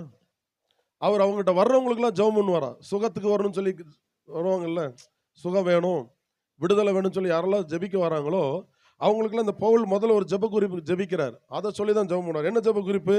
நம்முடைய கர்த்தராகிய இயேசு கிறிஸ்துவின் தேவனும் மகிமையின் பிதாவானவர் தம்மை நீங்கள் அறிந்து கொள்வதற்கான ஞானத்தையும் தெளிவையும் அளிக்கிற ஆவியை உங்களுக்கு தந்தரல வேண்டும் என்று சொல்லி ஜெபிக்கிறேன் அப்படிங்கிறார். பாத்தீங்களா? தகப்பனை சரியா அறிஞ்சிட்டோம் அப்படின்னா, தகப்பனை குறித்த அறிவு சரியா வந்துட்டோம் அப்படின்னா நம்ம கெஞ்சிக்கிட்டே இருக்க மாட்டோம். ஒரு கோடீஸ்வரர் இருக்கிறாரு, அவருக்கு ஒரு பையன் இருக்கிறான். அவன் எப்படி இருப்பான்? ஒரு தெளிவா இருப்பான். எங்க அப்பா சொத்துல எனக்கு தான் தெளிவா இருப்பான். அப்படித்தானே? கண்டிப்பா தெளிவா இருப்பான். ஏன் உங்க சொத்தை கொடுக்குறீங்களா இல்லைன்னு கேட்பான். என்ன ஒன்றும் இல்லை, இன்னைக்கு குடும்பத்தில் கேட்பாங்க, நீங்க தானே என்ன பெத்தீங்க, நான் கேட்கறேன்னு செய்யுங்க. அப்படிதானே கேட்குறாங்கல்ல? நீங்க தானே பெத்தீங்க, என்ன அப்போ செஞ்சுதான் ஆகணும். நீங்க தானே பெத்தீங்க, இந்த படிப்பு படிக்க வைங்க, நீங்க தானே பெத்தீங்க, இந்த பைக் வாங்கி தாங்க. எங்க இருந்து வருது? உரிமை. இப்ப அதனால சொல்றாரு, ஏய் நீ சாதாரணமான இல்ல, உன் தேவன் உன்னுடைய பிதாவா இருக்கிறார். அப்ப அவர் எப்படிப்பட்டவர்னு சொல்லி அறிகிற அறிவு உனக்கு வேணும். அதுக்காக நான் என்ன பண்றேன்? ஜெபம் பண்றேன்னு சொல்லி என்ன பண்றேன்? ஜெபிக்கிறார். புரியுதா? நம்ம அநேக நேரத்துல வாழ்க்கையில ஏன் சோர்ந்து போறோம் அப்படின்னா இந்த அறிவு இல்லாதனாலதான். என் தகப்பன் எவ்வளவு பெரியவர். ஏன்னா அது பாஸ்டர்ட பேசும்போது கடன் அப்படிங்கிற காரியத்தை வச்சு பேசியிருக்கும் போது ஒரு காரியம் சொன்னேன். ஒரு பதில் வந்து கேட்கிறாரு, இந்த கடையை தேவசித்தம் இல்லாம திறந்துட்டேன் போல இருக்கு அப்படின்னு. நீங்க எது தேவசித்தம் சொல்றீங்க அப்படின்னு. இல்ல ஜெபம் பண்ணி முடிவு பண்ணணும்ல. கரெக்டு தான். வசனம் என்ன சொல்லுது? நீ கையிட்டு செய்யும் எல்லா காரியங்களிலும், இந்த பிசினஸ் தான் இல்ல, எல்லா காரியங்களும் தேவசத்தை கேட்கணும், இல்லைன்னு சொல்லல. ஆனா தெளிவா சொல்லுது, எல்லா காரியங்களும். இதுக்காக உட்கார்ந்து ஜெபம் பண்ணுவோம். என்ன பிசினஸ் ஆரம்பிக்கலாம், என்ன தொழில் செய்யலாம், அப்படிலாம் என்ன பண்ணுவோம்? உட்கார்ந்து மணிக்கணக்காக வந்து ஜெபம் பண்ணி ஆண்டவன் சொல்லி கொடுத்துற, சரி கேட்கறேன்னு சொல்லிடுவாரு. அடுத்த அவ்வளோ பண தேவைன்னு சொல்லி வரும் பொழுது ஜெபம் பண்ணுவோம், ஆனா கடன் வாங்கிடுவோம். வசனம் என்ன சொல்லுது? உன் தேசத்தில் ஏற்ற காலத்திலே மழை பெய்ய பண்ணவும், நீ கையிட்டு செய்யும் எல்லா வேலைகளிலும் ஆசீர்வாதமா இருக்கவும், உன் தேவனாய் கர்த்தர் உனக்காக தம்முடைய நல்ல பொக்கிஷசாலையாகிய வானத்தை திறப்பார். நீயோ அநேக ஜாதிகளுக்கு கடன் கொடுப்பாய், கடன் வாங்குவதில்லை. புரியுதா?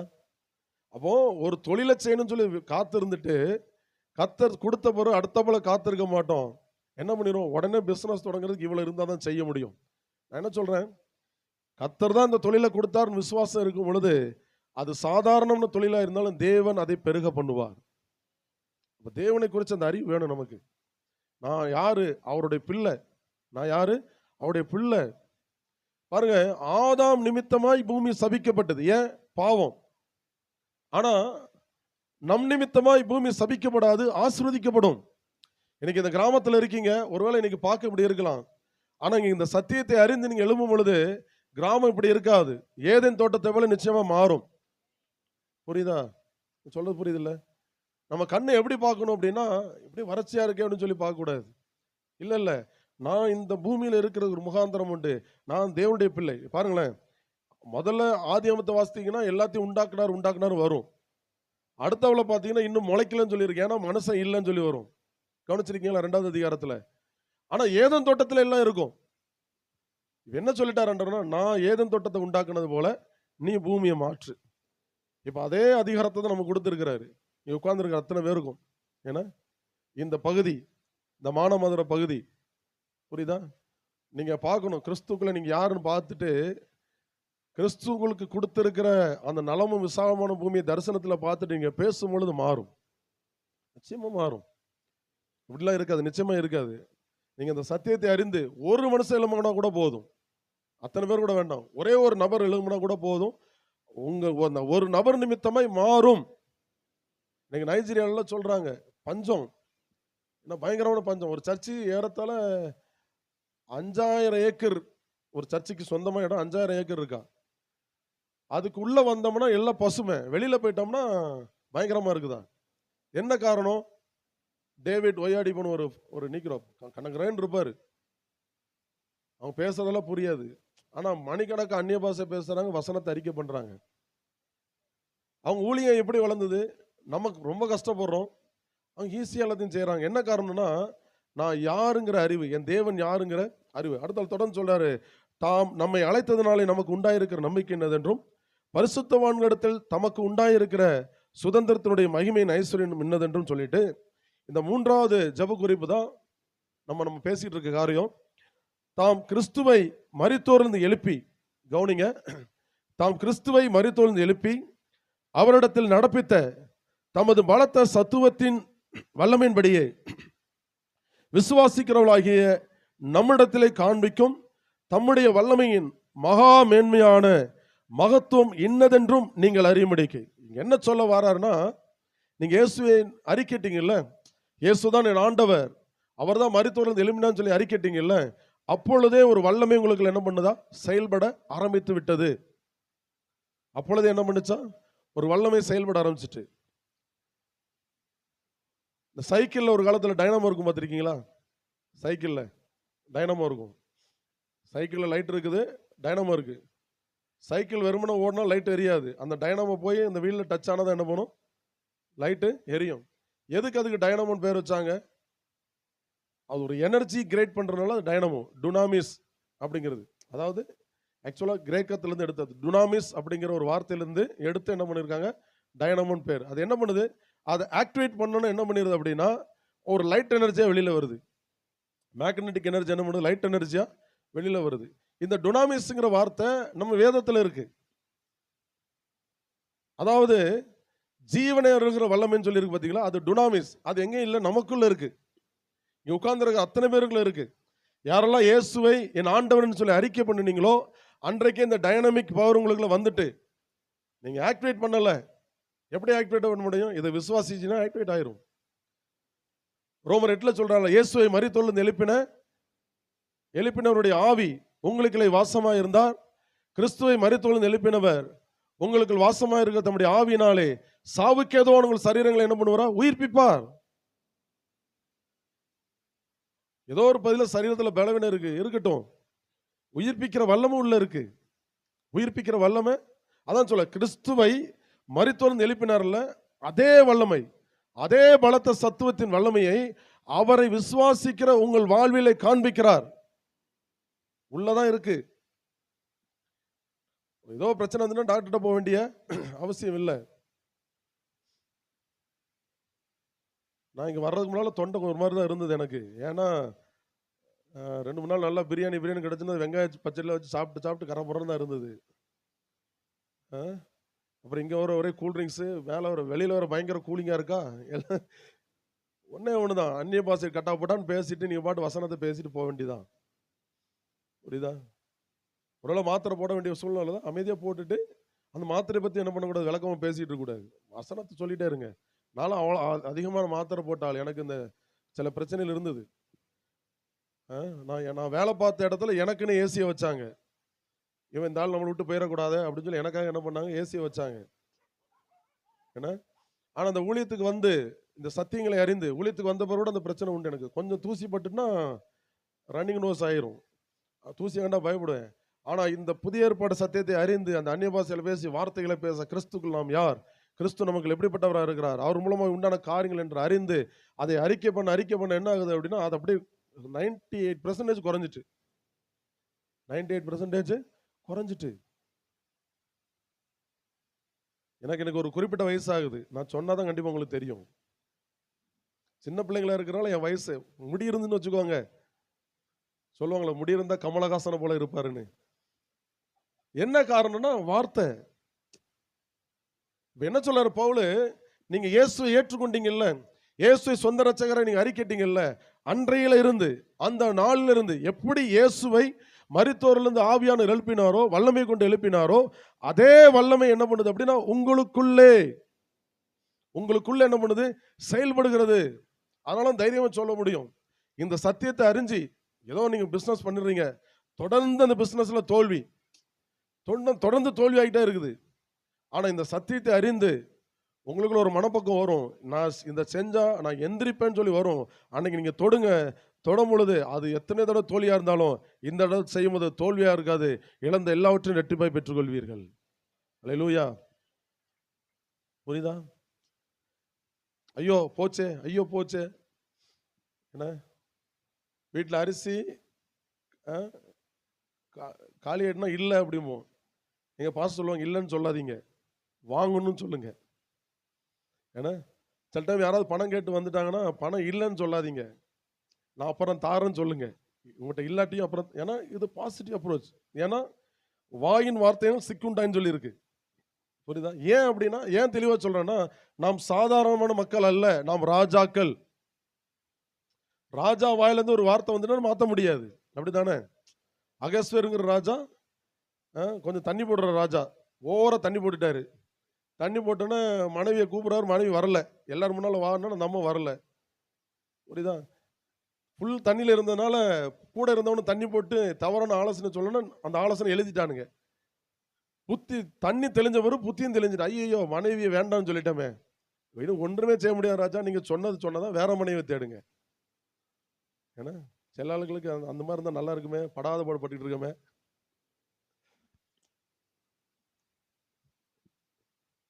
என்ன சொல்ற புரியுது இல்ல? அப்போ நம்ம வார்த்தை ஏன், அந்த வார்த்தையில ஏன் அப்படின்னா, நமக்கு இருக்கிற அதிகாரம் தேவனுடைய பிள்ளைகள்ங்கிற அதிகாரம், நமக்குள் இருக்கிற வல்லமை இயேசுவை மரித்தோரிலிருந்து எழுப்பின வல்லமை. அப்போ நீங்க பேசும்போது, அதனாலதான் திருவிருந்து நேரத்தில் நீங்க அவரை நினைவு கூறணும். திருவிருந்தத்தில் என்ன பண்ணணும், அவரை நினைவு கூறணும். அவரை நினைவு கூர்ந்து அவர் செஞ்சதை வச்சு உங்களை நினைவு கூறணும். ஆமாப்பா, சிலுவையில் எனக்காக மரிச்சதுனால நான் உங்க பிள்ளையா மாற்றப்பட்டுட்டேன், எனக்கும் இப்போ உங்களுக்கு இருக்கிற போல அதிகாரம் இருக்கு, உங்களுக்கு இருக்கிற போல வல்லமை இருக்குது, நீங்க இருக்கிற வண்ணமாகவே நானும் இருக்கிறேன் நினைவு கூர்ந்து எடுக்கும் பொழுது அது என்ன பண்ணும் அப்படின்னா, வியாதியை உடைக்கும், கட்டுகளை உடைக்கும். புரியுதா? சில டைம் நம்ம சந்தேகம், எவ்வளவுதான் திருந்து எடுத்தாலும் ஒன்றும் நடக்க மாட்டேங்க. என்ன சில நேரங்களில் நமக்குள்ள இருக்க சில தவறான விசுவாசத்தை கூட தேவன் என்ன பண்ணிடுறார், கனப்படுத்துற. எதுக்கு அப்படின்னா, நான் உன் கூட இருக்கேன், நீ பயப்படாதன்னு காமிக்கிறதுக்காக. ஸோ அந்த கிறிஸ்துக்குள்ளாக்கும் ஞானஸ்தானம் என்ன அப்படின்னா, நாம் அறிக்கையிடும் பொழுது, இயேசுவை ஆண்டவர் என்று சொல்லி அறிக்கையிடும் பொழுது என்ன ஆகுது அப்படின்னா, ஆவியானவர், இயேசுவை உயிரோடு எழுப்பின ஆவியானவர் வந்து நமக்கு என்ன பண்றாரா, பலத்தை கிரியில நடப்பிக்கிறார். அது தொடர்ந்து நம்முடைய வாழ்க்கையில நடக்குது. அதை நீங்க அறிந்து கொள்ளணும்னு சொல்லி நான் என்ன பண்றேன், ஜெபிக்கிறேன் அப்படின்னு சொல்லிட்டு தான் அது எப்படிப்பட்ட கிரியைங்கிற தொடர்ந்து சொல்றாரு. எப்படிப்பட்ட கிரியை? எல்லா துரைத்தனங்களுக்கும் அதிகாரத்திற்கும் வல்லமைக்கும் கர்த்தவத்துவக்கும் இமையில் மாத்திரமல்ல மறுமையிலும் பெயர் பெற்றிருக்கும் எல்லா நாமத்துக்கும் மேலாய் அவர் உயர்ந்திருக்கத்தக்கதாக அவரை உன்னதங்களிலே தம்முடைய வலது பாரசத்தில் உட்காரும்படி செய்து எல்லாவற்றையும் அவருடைய பாதங்களுக்கு கீழ்ப்படுத்தி எல்லாவற்றையும் எல்லாவற்றாலும் நிரப்புகிறவருடைய நிறைவாகிய சரீரமான சபைக்கு அவரை எல்லாவற்றுக்கும் மேலாக தலையை தந்தருளினார். இப்போ நமக்கு இதோட முடிஞ்சிட்டு, நம்ம பைபிள்ல முடிஞ்சு 2வது அதிகாரத்துக்கு போகிறோம். ஆனால் பைபிள் ஆக்சுவலாக இப்படி கிடையாது. மொத்தமாக இருந்து நம்முடைய வசதிக்காக பிரித்து வச்சிருக்கிறாங்க. அதனால் என்ன பண்ணிடுவோம், ஒரு நாளைக்கு ஒரு அதிகாரம் வாசிக்கும் விட்டுட்டு போயிடுவோம். அடுத்த நாள் வந்து 2வது அதிகாரம் வாசிக்கும் போது தலையும் புரியாது வாழும் புரியாது. ஆனால் உண்மையில் இந்த பகுதி அதோட நிற்கலை. இது தொடர்ந்து எங்கே வரைக்கும் போகுதுன்னா 10வது வசனம் வரைக்கும் போகுது. 2வது அதிகாரத்தில் 10வது வசனம் வரைக்கும் போகுது. என்ன சொல்ல வரார் பவுல் அப்படின்னா, நீ இயேசுவை அறிக்கையிட்ட, இயேசுவை ஏற்றுக்கொண்ட, அதன் மூலமாய் கிறிஸ்துக்கு உள்ளாக்கும் ஞானஸ்தானங்கிற ஒரு காரியத்துக்குள்ள போனேன். அப்படி போனதுனால என்னன்னு, நீ மரித்து போயிருந்த உன்னை புரியுதா, மரித்து இருந்த அந்த ஞானஸ்தானத்தினால கிறிஸ்துக்குள்ள நீ மரிச்சு இல்ல, மரித்த உன்னை எப்படி இயேசுவை பரிசுத்த ஆவியானவர் தம்முடைய வல்லமை கொண்டு உயிரோடு எழுப்பினாரோ அதே போல அக்கிரமங்களிலும் பாவங்களிலும் மரித்தவர்களாக இருந்த உங்களை உயிர்ப்பித்தார். 2:1 பாருங்க. நீங்க வீட்டில் போயிட்டு இந்த 1வது அதிகாரம் 15 இருந்து 2வது அதிகாரம் 10 வரைக்கும் வாசிச்சு ஜானிச்சிங்கன்னா புரியும். சத்தியத்தை பிடிச்சிட்டீங்கன்னா கூரையை பிடிச்சிட்டு குதிச்சிருவீங்க. ஜான் ஜபராஜன் நீங்க ஆடுற டான்ஸ் அதோட வேற மாதிரி இருக்கும். புரியுதா? என்ன சொல்ல வர்றேன்னா, நீங்க சாதாரண நாளுக்கு கிடையாதுயா. கிறிஸ்துக்குள்ளாக்கும் ஞானஸ்தானத்தில் மரிச்சிங்க. அதே போல ஆவியானவர் எப்படி இயேசுவை உயிரோடு எழுப்பினாரோ அதே போல அக்கிரமங்களிலும் பாவங்களிலும் மரித்தவர்களாக இருந்த உங்களை என்ன பண்ணார், உயிர்ப்பித்தாருன்னு சொல்லிட்டு தான் இவைகள் அப்படி சொல்லி அநேக காரியங்களை சொல்லிட்டு வந்துட்டு சொல்றாரு. கிறிஸ்துவுக்குள் 6வது வசனத்துல, கிறிஸ்துவுக்குள் அவர் நம்மிடத்தில் வைத்த தயவினாலே தம்முடைய கிருபையின் மகா மேன்மையான ஐஸ்வர்யத்தை வருங்காலங்களில் விளங்கச் செய்வதற்காக கிறிஸ்து இயேசுவுக்குள் நம்மை அவரோடு எழுப்பி உன்னதங்களிலே அவரோடு கூட உட்கார செய்தார். இப்ப நீங்க எங்க இருக்கீங்க? உன்னதங்களிலே. இதுதான் கரெக்ட். சரியா? இயேசுவை அறிக்கட்டீங்க. அறிக்கட்டதுனால உங்களுக்கு ஒரு ஆவியின் வல்லமை வந்தது. பாவத்தில் அக்கிரமத்தில் மரிச்சு போயிருந்தவங்களை எப்படி பிதாவாகி தேவன் கிறிஸ்துவை எழுப்பினார் அதே போல எழுப்பினார். எழுப்பி என்ன பண்ணிட்டார், உன்னதங்களை உட்கார வச்சுட்டாரா? உன்னதங்களை உட்கார வச்சுட்டாரு. இப்ப தொடர்ந்து திரும்ப என்ன பண்ணுங்க, 1:20 வாசிங்க. அதுல உங்க பேரை போட்டு வாசிக்கணும். 1:20. எல்லா துரைத்தனத்திற்கும் அதிகாரத்திற்கும் வல்லமைக்கும் கர்த்தத்துவத்திற்கும் இம்மையில் மாத்திரமல்ல மறுமையிலும் பெயர் பெற்றிருக்கும் எல்லா நாமத்துக்கும் மேலாய் நான் உயர்ந்திருக்கத்தக்கதாக என்னை உன்னதங்களிலே அவருடைய வலது பார்சத்தில் உட்காரும்படி செய்து எல்லாவற்றையும் என்னுடைய பாதங்களுக்கு கீழ்ப்படுத்தினார். புரியுதா? யாருக்கும் ஒருத்தர் தான் புரிஞ்சிருக்கு.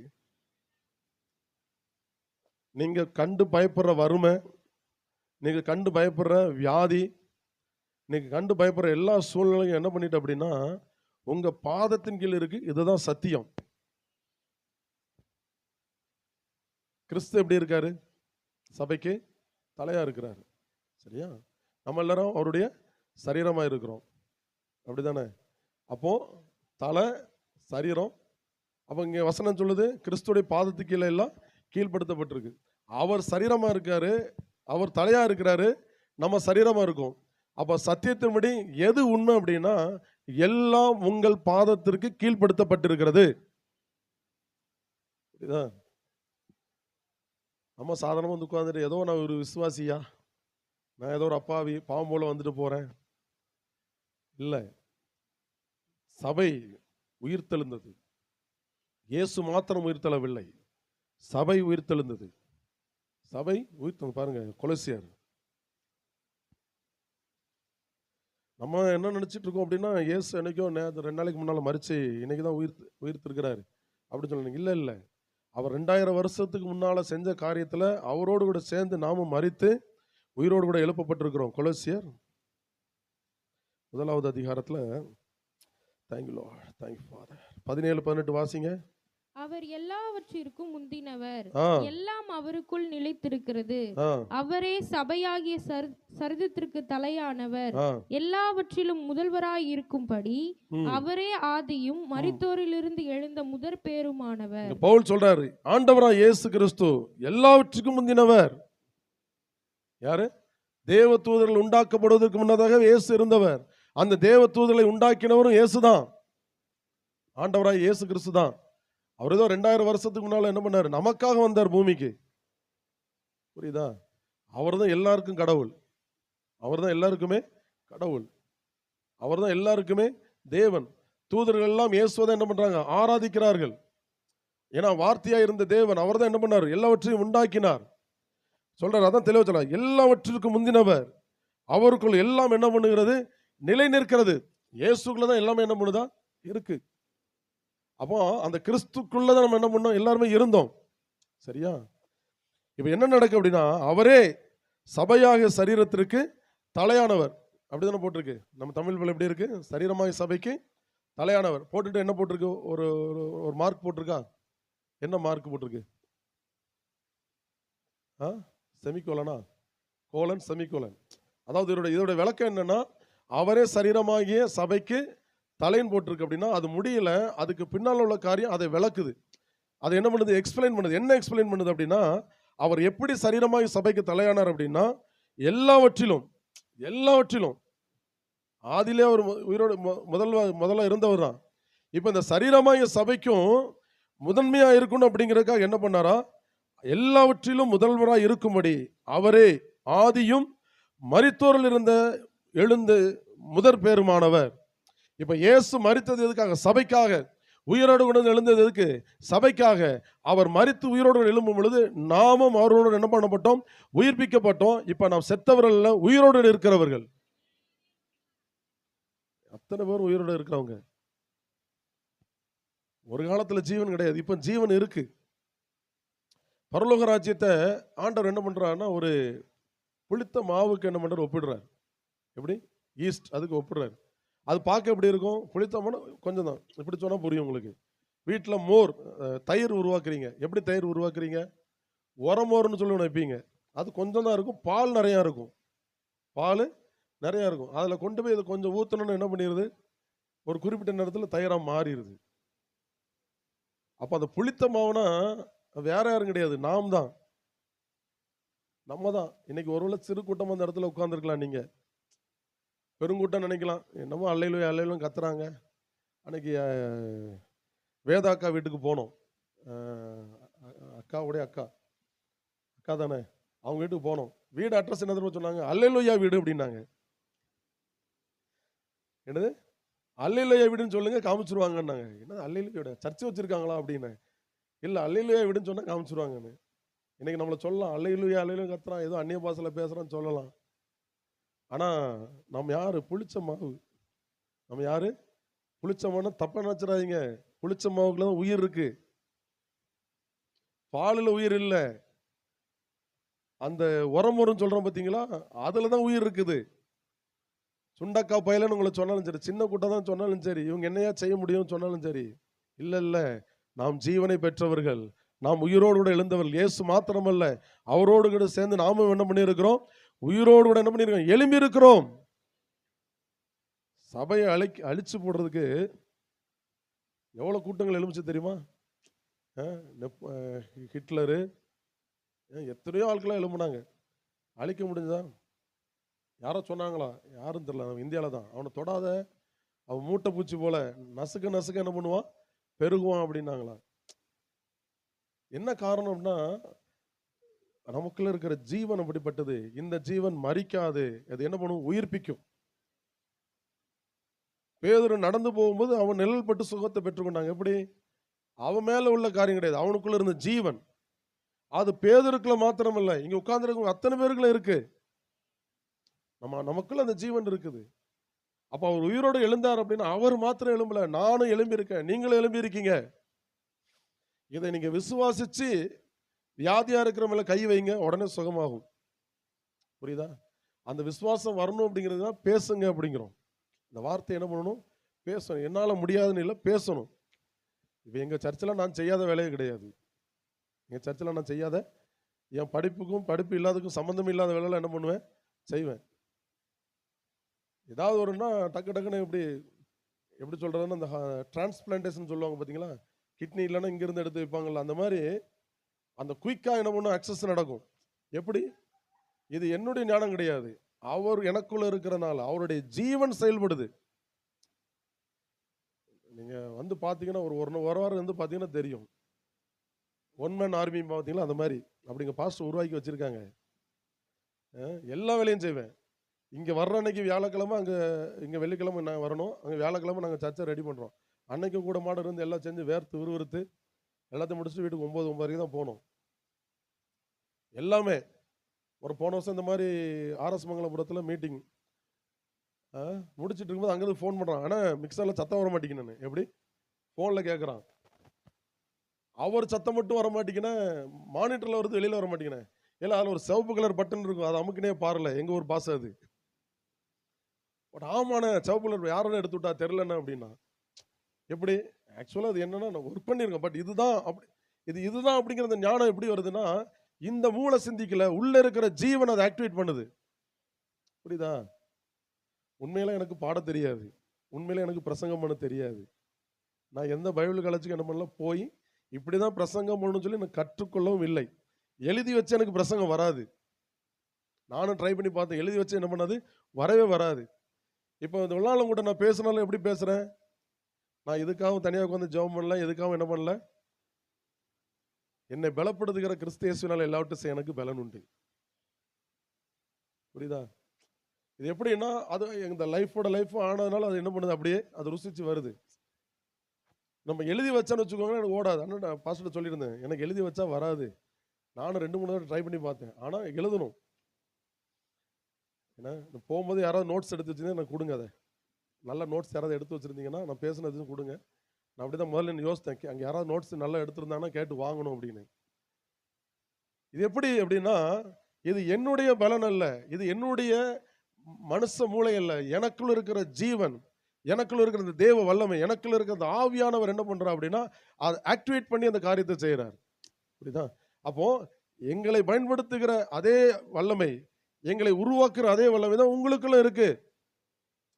இப்போ நீங்க சாதாரண ஆட்கள் கிடையாது, நீங்க எல்லாரும் மேன்மக்கள், நீங்க எல்லாரும் மேன்மக்கள். அப்போ கொலோசியர்ல தெளிவா சொல்றாரு, அவரே எல்லாவற்றுக்கும் முந்தினவராக இருக்கும்படி முதல் பேர் உயிர்த்தெழுந்ததிலே முதல் பேரானவராக இருக்கு. அப்ப என்ன சொல்ல வர்றாருன்னா, சபையே நீ மரித்தவன் அல்ல, நீ உயிரோடு கூட இருக்கிறவன். அல்லதான் தெசலோனிக்கேயர் சொல்றாரு, தூங்குகிற நீ மரித்தவரை விட்டு என்ன பண்ணு, எழும்பு அப்படிங்கிறாரு. உனக்கும் மரித்தவனுக்கும் சம்பந்தம் இல்லை, ஆனா மரித்தவனை போல என்ன பண்ற, நீ தூங்குறன்னா தூங்குற கிடையாது. உன்னுடைய தகுதி என்ன, உன்னுடைய மேன்மை என்னன்னு தெரியாம நீ என்ன பண்ற, தலையை தொங்க போட்டுட்டு இருக்க. நீ அப்படிப்பட்டவன் கிடையாது, நீ எழும்பி பிரகாசிக்க வேண்டியவன். எழும்பி 1000 குடும்பம் எப்படி நடக்கும் அப்படின்னா, இங்க இருக்கிற ஒவ்வொரு தனிப்பட்ட நபர் மூலமா தான் அது நடக்கும். எப்படி நடக்கும்? உங்க பலத்தினால் அல்ல, உங்களுக்குள்ள இருக்கிற தேவ வல்லமை, அந்த டுனாமிஸ் பவர், அந்த டைனமிக் பவர் அந்த காரியத்தை என்ன பண்ணும், செய்யும்.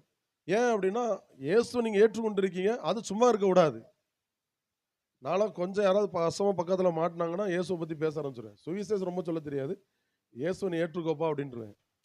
என்னன்னா அது உள்ள என்ன பண்ணாது, சும்மா இருக்கு, அப்படியே குப்பிளிச்சுக்கிட்டே இருக்கும். அப்போ நாம் அக்கிரமத்திலும், திரும்ப எபேசியர்ல பார்த்தோம்னா, நாம் அக்கிரமங்களிலும் பாவங்களிலும் மரித்து நம்ம என்ன பண்ணாரா, உயிர்த்து கிறிஸ்துக்குள்ளாக நம்மை எழுப்பி உன்னதங்களை என்ன பண்ணார், அவரோடு உட்கார செய்தார் அப்படி சொல்லிட்டு சொல்றாரு 10வது வசனத்துல, ஏனெனில் நற்கிரியைகளை செய்வதற்கு நாம் கிறிஸ்து இயேசுவுக்குள் சிருஷ்டிக்கப்பட்டு தேவனுடைய செய்கையா இருக்கிறோம், அவைகளில் நாம் நடக்கும்படி அவர் முன்னதாக அவைகளை ஆயத்தம் பண்ணினார். இங்க நற்கிரியை அப்படின்னா நம்ம என்ன நினைச்சிடக்கூடாது, தான தர்மங்கள், மனம் திரும்பல் ஏற்ற கனி நினைச்சிடக்கூடாது. அது உண்டு. இந்த சத்தியத்தை அறிஞ்சிட்டோம்னா ஏற்ற கனி கண்டிப்பா தன்னால வரும். நீங்க நினைக்காமையே வரும், நீங்க நினைக்காமையே தாராளமா வரும், கண்டிப்பா வரும்.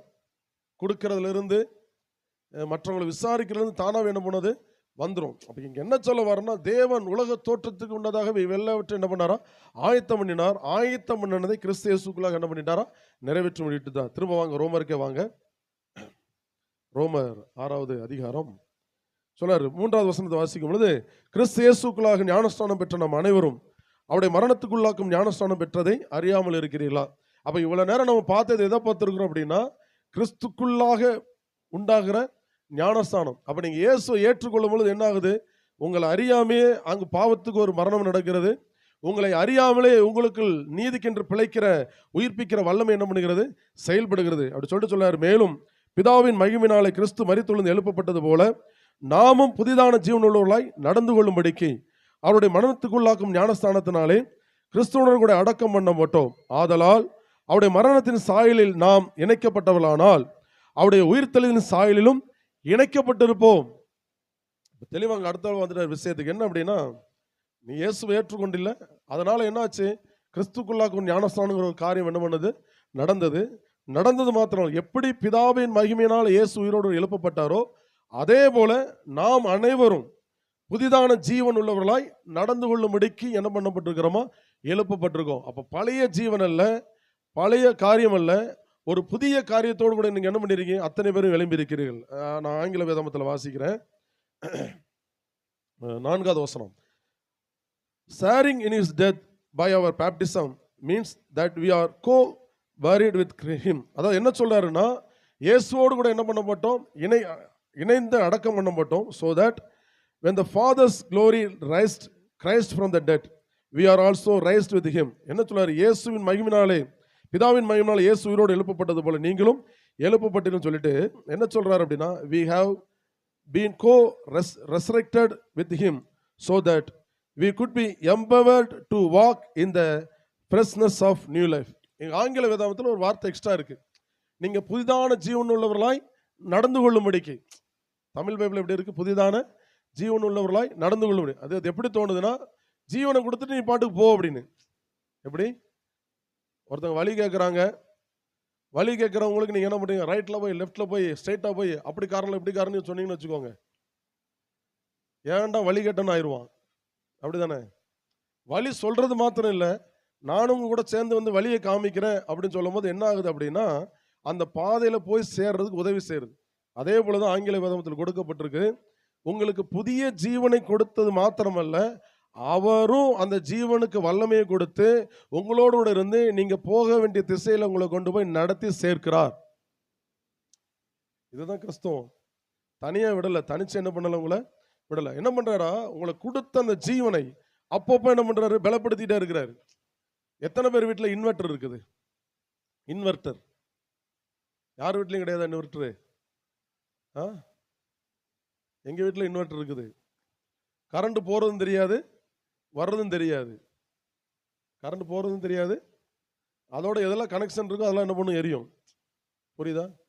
பேட்டரி இருக்கிறது மாத்திரம் இல்லை, அந்த சோர்ஸ் இருக்கிறது மாத்திரம் இல்லை, எப்பெல்லாம் நமக்கு அந்த கரண்ட்டுங்கிற காரியம் கட் ஆகாதோ அது என்ன பண்ணிடுது, இந்த இன்வெர்டர் என்ன பண்ணிடுறத எம்பவர் பண்ணிடுது. அதே போலதான் உங்க வாழ்க்கையில் உங்களுக்கு புதிய ஜீவனை கொடுத்தது மாத்திரமல்ல, நீங்க கொஞ்சம் தட்டி தடுமாறும் பொழுது என்ன பண்ணுது அப்படின்னா, அந்த புதிய ஜீவன் உங்களை பலப்படுத்தி தூக்கி நடத்தி கொண்டு போயிருது. ரோமர் அழகா பவுல் சொல்லுவாரு, உங்கள் ஆவியோடு கூட அவருடைய ஆவி என்ன பண்ணுகிறதா, சாட்சி எடுக்கிறது, நீங்கள் தேவனுடைய பிள்ளைகளாய் இருக்கிறீர்கள் என்று சொல்லி. எங்க நல்ல ஞாபகம் இருக்கு, எங்க அம்மா ஒரு சூழ்நிலை சொன்னாங்க, ஏய் நீ யாரோட பிள்ளை தெரியுமா, நம்ம அப்பாவுக்கு இதெல்லாம் பிடிக்காது, நம்ம குடும்பம் என்னன்னு தெரியுமா அப்படின்னு. புரியுதா? இப்ப புதிய ஜீவனை கொடுத்தது மாத்திரமல்ல, அந்த ஜீவனுக்குள்ள அந்த வல்லமை இருந்து என்ன பண்ணுது அப்படின்னா, நீ கொஞ்சம் தடுமாறும் பொழுது நீ யாருன்னு தெரியுதா, உன் தகுதி என்னன்னு தெரியுதான்னு சொல்லி என்ன பண்ணுது, நம்மளை கூட இருந்து நடத்துது. எவ்வளவு நல்ல ஆண்டவர் நமக்கு. அப்போ அவரோடு கூட உயிர் பெற்றது மாத்திரமல்ல, புதிய ஜீவனை கொடுத்தது மாத்திரமல்ல, அதை எப்படியெல்லாம் பயன்படுத்தணும்னு சொல்லி என்ன பண்ணுகிறார், அவர் கற்றுக் கொடுக்கிறார். சொல்லிட்டு தொடர்ந்து 6வது வசனத்தில் நான் வாசிக்கும் பொழுது, நாம் இனி பாவத்திற்கு ஊழியம் செய்யாதபடிக்கு, வாசிங்க எல்லாரும் இணைந்து, நாம் இனி பாவத்திற்கு ஊழியம் செய்யாதபடிக்கு பாவ சரீரம் ஒளிந்து போகும் பொருட்டாக நம்முடைய பழைய மனுஷனும் அவரோடு கூட சிலுவையில் அறையப்பட்டது என்று அறிந்திருக்கிறோம். மரித்தவன் பாவத்துக்கு நீங்கி விடுதலையாக்கப்பட்டிருக்கிறானே அப்படிங்கிறாரு. என்ன சொல்றாரு, நீ என்ன பாவத்துக்கு என்ன பண்ண முடியாது, ஊழியம் செய்ய முடியாது. ஆங்கில வேதாகமத்தில் வாசிக்கிறேன், could it be any clearer that our former identity is now and forever deprived its power. என்ன சொல்றாருன்னா, நம்ம மேல இருந்த அந்த பழைய அதிகாரம் முற்றிலும் என்ன பண்ணப்பட்டது, ஒழிக்கப்பட்டது. அதனால் நீங்க என்ன பண்ண முடியாது, பாவத்திற்கு ஊழியம் செய்ய முடியாது. பாவத்தின் மூலமாய் உண்டான வியாதிகளோ பலவீனங்களோ அதோடு இருக்கிற சில கனிகளுக்கோ உங்களுக்கு என்ன இல்லை, சம்பந்தம் இல்லை அப்படின்னு சொல்லிட்டு சொல்றாரு. பாவ சரீரம் ஒளிந்து போகும் பொருட்டாக, ஏற்கனவே சொன்னேன், இந்த 2 நாள் நம்ம பேசலாம் ஒரு காரியத்தை சொன்னேன். பாவ சரீரம் என்ன பண்ணப்பட்டது, ஒளிந்து. அந்த ஆங்கில வேதத்தில் வாசித்தா உங்களுக்கு புரியும். என்ன சொல்றாரு அப்படின்னா, dismantle the stronghold of sin within us. அதாவது என்ன சொல்றாரு அப்படின்னா, நம்ம மேலிருந்த அந்த பாவத்தின் பிடி, அந்த பாவ சரீரம் அப்படின்னா ஒரு ஆளுகை, பாவ சரீரம் அப்படின்னா ஒரு கிங்டம், கிங்டம் அப்படின்னா ராஜாவுடைய ஆளுகை, டூம் அப்படின்னா ஆளுகை, கிங்னா ராஜா. அப்ப அந்த பாவத்தின் ஆளுகை நம்ம மேல இருந்தது, அந்த பாவத்தின் ஆளுகளை இருந்து என்ன பண்ணிட்டாரா, முற்றிலுமாய் விடுதலை ஆக்கிட்டாரா. புரியுதா? நீங்க இயேசுவை ஏற்றுக்கொண்ட பொழுது இப்படி சொன்னா உங்களுக்கு புரியும். ஆண்டவராக இயேசு கிறிஸ்து யோவான் ஸ்நானகனை பத்தி பேசுறாங்க ரொம்ப, அப்படிதானே? யோவான் ஸ்நானகனை குறித்து பேசுறாங்க. அப்படிப்பட்ட தீர்க்கதரிசி, இப்படிப்பட்ட தீர்க்கதரிசின்னு சொல்றாங்க. சொன்ன ஆண்டவர் ஒரு பதில் சொன்னார். என்ன பதில் தெரியுமா? சொல்லுங்க, என்ன பதில் தெரியுமா? பரலோக ராஜ்யத்துல இல்ல, பரலோக ராஜ்யத்துல யோவான் ஸ்நானகன், அதாவது ஸ்திரீகளிடத்தில் பிறந்தவர்களில் யோவான் ஸ்நானகனை பார்க்கிலும் பெரியவர், கவனிக்கிறீங்களா? பெரியவர் ஒருத்தரும் இல்லை. ஆனா பரலோக ராஜ்யத்துல சிறியவனும் யோவானை காட்டிலும், என்ன சொல்ல வர்றாருன்னா, ஸ்திரீகளிடத்தில் பிறந்தவன் பரலோக ராஜ்யம். ஸ்திரீயிடத்தில் பிறந்தவன் யாருன்னா, ஆதாமுடைய சரீரத்தை சார்ந்தவன். ஆதாமுடைய சரீரம். இப்ப ஆதாம் மேலதானே ஒரு ராஜ்யத்தை ஆண்டவர் அமைச்சாரு. ஆதியில் அப்படித்தானே பண்ணார். ஆதாம் தான் என்ன பண்றாரு? ஆண்டு கொள்ளுங்கன்னு சொல்லி ராஜ்யத்தை கொடுக்கிறாரு. ஆனா அந்த ராஜ்யம் இருளின் ராஜ்யமாய் மாறியது. அப்ப அதுல பிறக்கிற அத்தனை பேரும் இருளின் ராஜ்யத்துக்கு உட்பட்டவங்களா இருக்கிறாங்க. அப்ப ஸ்திரீயிடத்தில் பிறக்கிறவங்களா யாரு? ஆதாமுடைய ஆளுகைக்கு உட்பட்டவர்கள், ஆதாமுடைய பாவத்துக்கு உட்பட்டவர்கள். அப்ப அந்த ஸ்திரீயிடத்துல பிறந்தவரிடத்துல யோவான் ஸ்நானகனை பார்க்கலும் பெரியவன் ஒருத்தனும் கிடையாது அப்படின்னு சொல்லிட்டு, பரலோக ராஜ்யத்திலே, பரலோக ராஜ்யம் எப்படின்னா தேவனால் பிறந்தவர்கள். முதல்ல சொன்னோம்ல, நீங்க எல்லாரும் இயேசுவை ஏற்றுக்கொண்ட பொழுது தேவனால் பிறந்தவர்களாக, தேவ ஆவியினால் பிறந்தவர்களாய் இருக்கிறபடினால அந்த யோவான் ஸ்நானகனை பார்க்கலும் நீங்களா பெரியவங்க அப்படிங்கிறாரு. பழைய ஏற்பாடுல யோவானை கண்டா என்ன பண்றாங்க? நடுங்குறாங்க. யோ தீர்க்கதரிசின்னு சொல்லி. இப்ப வேதம் தெளிவா என்ன சொல்லுவாங்க? ஏய், யோவானை விட்டுரு. அவன் எந்த சரீரத்துல பிறந்தவனோ, ஆதாமுங்கிற அந்த கிங்டம், அந்த டொமைன்ல உள்ள ஆளு, அந்த டொமைன்ல உள்ள ஆளு அப்போ பெருசு. ஆனா நீ அந்த டொமைனுக்கு உட்பட்டவன் கிடையாது. அந்த பாவ சரீரம் என்ன பண்ணது? இயேசு சிலுவையில மரித்ததால் ஒளிந்து போனது. அந்த ஆளுகை ஒளிந்து போனது. இப்ப அந்த டொமைனுக்கு உள்ளவன் நீ கிடையாது. நீ யாருக்கு உடையவன்னா, கிறிஸ்துவுக்குள் பிறந்தவன், தேவனுக்குள் பிறந்தவன். நீ சிறியவனா இருந்தால் நீ தாண்டா பெருசு அப்படிங்கிறாரு. இந்த மீனிங் இதுதான். நீ என்ன பண்ண முடியாது? பாவம் ஆளுகை செய்ய முடியாது. வியாதி என்ன பண்ண முடியும்? தொட முடியாது, தொட வாய்ப்பு இல்லை. ஏன் அப்படின்னா, ஓ மேல இருந்த அந்த டொமைன் அகற்றப்பட்டது. இப்போ ஓ மேல இருக்கிற ராஜ்யம் என்ன ராஜ்யம்னா, கிறிஸ்துவின் ராஜ்யம். அந்த கிறிஸ்துவின் ராஜ்யத்துல வியாதி கிடையாது, பாவம் கிடையாது, நோய் கிடையாது, தரித்திரம் கிடையாது. எல்லாம் அங்கு நிறைவா இருக்கிறது. எபேசியர் 1வது அதிகாரம் கடைசி வசனம் வாசிங்க. எபேசியர் 1 கடைசி. எல்லாவற்றாலும் நிரப்புகிறவருடைய நிறைவாகிய, எல்லாவற்றாலும் எப்படி? எல்லாவற்றாலும் நிரப்புகிறவருடைய நிறைவான சரீரமாகிய சபை. புரியுதா? என்ன சொல்ல? நிறைவாகிய சரீரமான சபை. இந்த பாவ சரீரம் எல்லாம் குறைவுள்ளது. இந்த பாவ சரீரம் எல்லாம் குறைவுள்ளது. ஆனா தேவன் இப்போ இன்னொரு சரீரத்தில் உட்படுத்திட்டார். ஒரு இதுல மெம்பரா இருந்தோம், அந்த மெம்பர்ல இருந்து இங்க கொண்டு வந்துட்டார். எப்படி சொல்லலாம்? ஒரு காலத்துல இன்னொரு இடத்துல மெம்பரா இருந்திருப்பீங்க, அப்படிதானே? ஒரு காலத்துல இன்னொரு இடத்துல மெம்பரா இருந்திருப்பீங்க, குடும்ப அட்டெல்லாம் வச்சிருந்திருப்பீங்க, அப்படிதானே? புரியுதா? நான் சொல்ல புரியுதா? ஒரு காலத்துல ஒரு இடத்துல மெம்பரா இருந்தோம். அப்போ அங்க உள்ள காரியங்களுக்கெல்லாம் உட்பட்டவர்களா இருந்தோம். இப்போ அந்த மெம்பர்ஷிப் விட்டுட்டு சபைங்கிற மெம்பர்ஷிப்ல சேர்ந்திருக்கீங்க. இப்போ என்ன பண்றீங்க? கூடுமான வரைக்கும் பாஸ்டர் சொல்றதை நீங்க கேட்கறீங்கன்னு நினைக்கிறேன். சரியா? அப்போ என்னாச்சு அப்படின்னா, ஒரு காலத்துல இருந்த ஒரு ஆளுகை விட்டு இன்னைக்கு இன்னொரு ஆளுகைக்குள்ள இருக்கீங்க. அதே போலதான் இங்க சொல்றாரு, எல்லாவற்றாலும் நிரப்புகிறவருடைய, நம்ம தேவன் எப்படிப்பட்டவரா? எல்லாவற்றாலும் நிரப்புகிறவர். அந்த நிரப்புகிறவருடைய சரீரமாய், அவருடைய அவயங்களாய் நீங்க என்ன பண்ணப்பட்டிருக்கீங்க? மாற்றப்பட்டிருக்கீங்க. அதை என்ன சொல்றாருன்னா, ஒரு காலத்துல பிசாசோடு கூட இணைக்கப்பட்டிருந்த நீங்க இப்ப தேவனோடு கூட என்ன பண்ணப்பட்டுட்டீங்க? இணைக்கப்பட்டுட்டீங்க. அதனால பிசாசுக்கும் அவருடைய ராஜ்யத்திற்கும் உங்களுக்கு என்ன பண்ண இல்லை? சம்பந்தம் இல்லை. ஆகையால் நீங்கள் எல்லாவற்றையும் நிறைவாய் பெற்றவளாய் இருக்கீங்க. அதை நல்லா கவனிச்சு வாசினா தெரியும். எல்லாவற்றாலும் நிரப்புகிறவருடைய நிறைவான. இப்ப நீங்க யாரு? நிறைவானவர்கள்.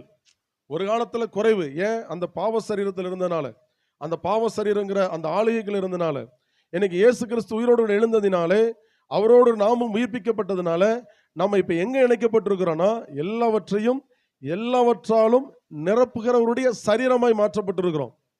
புரியுதா? எல்லாவற்றாலும் நிரப்புகிறவருடைய சரீரமாய் மாற்றப்பட்டிருக்கிறோம். நீங்க நிறைவுள்ளவர்கள். அல்லேலூயா. இந்த வசனத்தை எடுத்து பேசணும் கண்டிப்பா. என் தேவன் எல்லாவற்றாலும் நிரப்புகிறவர். அந்த நிறைவானவருக்கு நான் நிறைவானவருக்கு நான் சரீரமாக இருக்கிறேன். அந்த நிறைவானுடைய சரீரத்தோடு நான் இணைக்கப்பட்டிருக்கிறேன். ஆகையால் என் வாழ்க்கையில் ஒன்றும் குறைபடாது. நீங்க பேசணும். பேசுனீங்கன்னா இந்த வல்லமை என்ன பண்ணும்? நான் சொன்னேன்ல, அந்த டைனமிக் ஃபோர்ஸ் என்ன பண்ணும்? ஆக்டிவேட் ஆகும். அந்த டைனமோ, சைக்கிள் உள்ள டைனமோ எவ்வளோ வேகமாக சுத்துறோமோ அவ்வளோ வேகத்தை என்ன பண்ணும்? லைட் எரியும். நாங்கள் எங்கள் வீட்டில் படம்லாம் போடுவோம் சின்ன வயசில். சினிமா தேட்டரில் படம் போடுவாங்களே, அது மாதிரி லைட்டுக்கு எங்கே தேட வீட்டில் சைக்கிள் இருக்கும். தூக்கி வை, லைட்டெல்லாம் ஆஃப் பண்ணு, ஏறிக்கும், அது வேகமாக சுத்துங்கிறது. முன்னால் ஃபிலிம் வச்சு லென்ஸை வச்சுன்னா என்ன பண்ணும்? அப்படி பிரைட் ஏற ஏற ஏற வேகமாக ஓட என்ன பிரைட் ஏறனா ஃபிலிமு தெரியும். அங்கே கொஞ்சம் விட்டோன்னா அப்படியே மங்கும். கொஞ்சம் விட்டால் என்ன பண்ணும்? மங்கும். அதே போல தான் உங்களுக்குள்ள இருக்க இந்த டுனாமிஸ், இந்த டைனமிக் பவர் நீங்கள் சும்மா வச்சிருக்கிறது இல்லை. நீங்கள் ஆக்டிவேட் பண்ண பண்ண பண்ண பண்ண உங்கள் வாழ்க்கை என்ன பண்ணும்? எழும்பி பிரகாசிக்கும். நேற்று வாசிச்சோம்ல, ஏசாயா 59 கடைசி வசனம் வாசிச்சோம். அவர் உன் மேல் வைத்த அவருடைய ஆவியும் அவர் உனக்கு அருளிய வார்த்தைகளும் உன் வாயிலிருந்தும் உன் பிள்ளைகளின் வாயிலிருந்தும் பிள்ளைகளின் பிள்ளைகள் வாயிலிருந்தும் பிரிவதில்லை என்று நீங்குவதில்லை என்று தேவனாய் கர்த்தர் என்ன பண்ணார்? உடன்படிக்கை ஏற்படுத்தினார். சொல்லிட்டு ஏசாயா 60 வரும்போது எழும்பி பிரகாசி, உன் ஒளி வந்தது, கர்த்தருடைய மகிமை உன்மேல் உதித்ததுங்கிறார். அப்புறம் நீங்க ரெண்டை கனெக்ட் பண்ணி பார்த்தா புரியும். ஆவி கொடுக்கப்பட்டிருக்கு, வார்த்தை கொடுக்கப்பட்டிருக்கு. நீங்க அதை ஆக்டிவேட் பண்ணும்போது என்ன ஆகுதுன்னா, நீங்க எழும்பி பிரகாசிப்பீர்கள். எழும்பி பிரகாசிப்பீர்கள். இருந்த நிலைமை கிடையாது.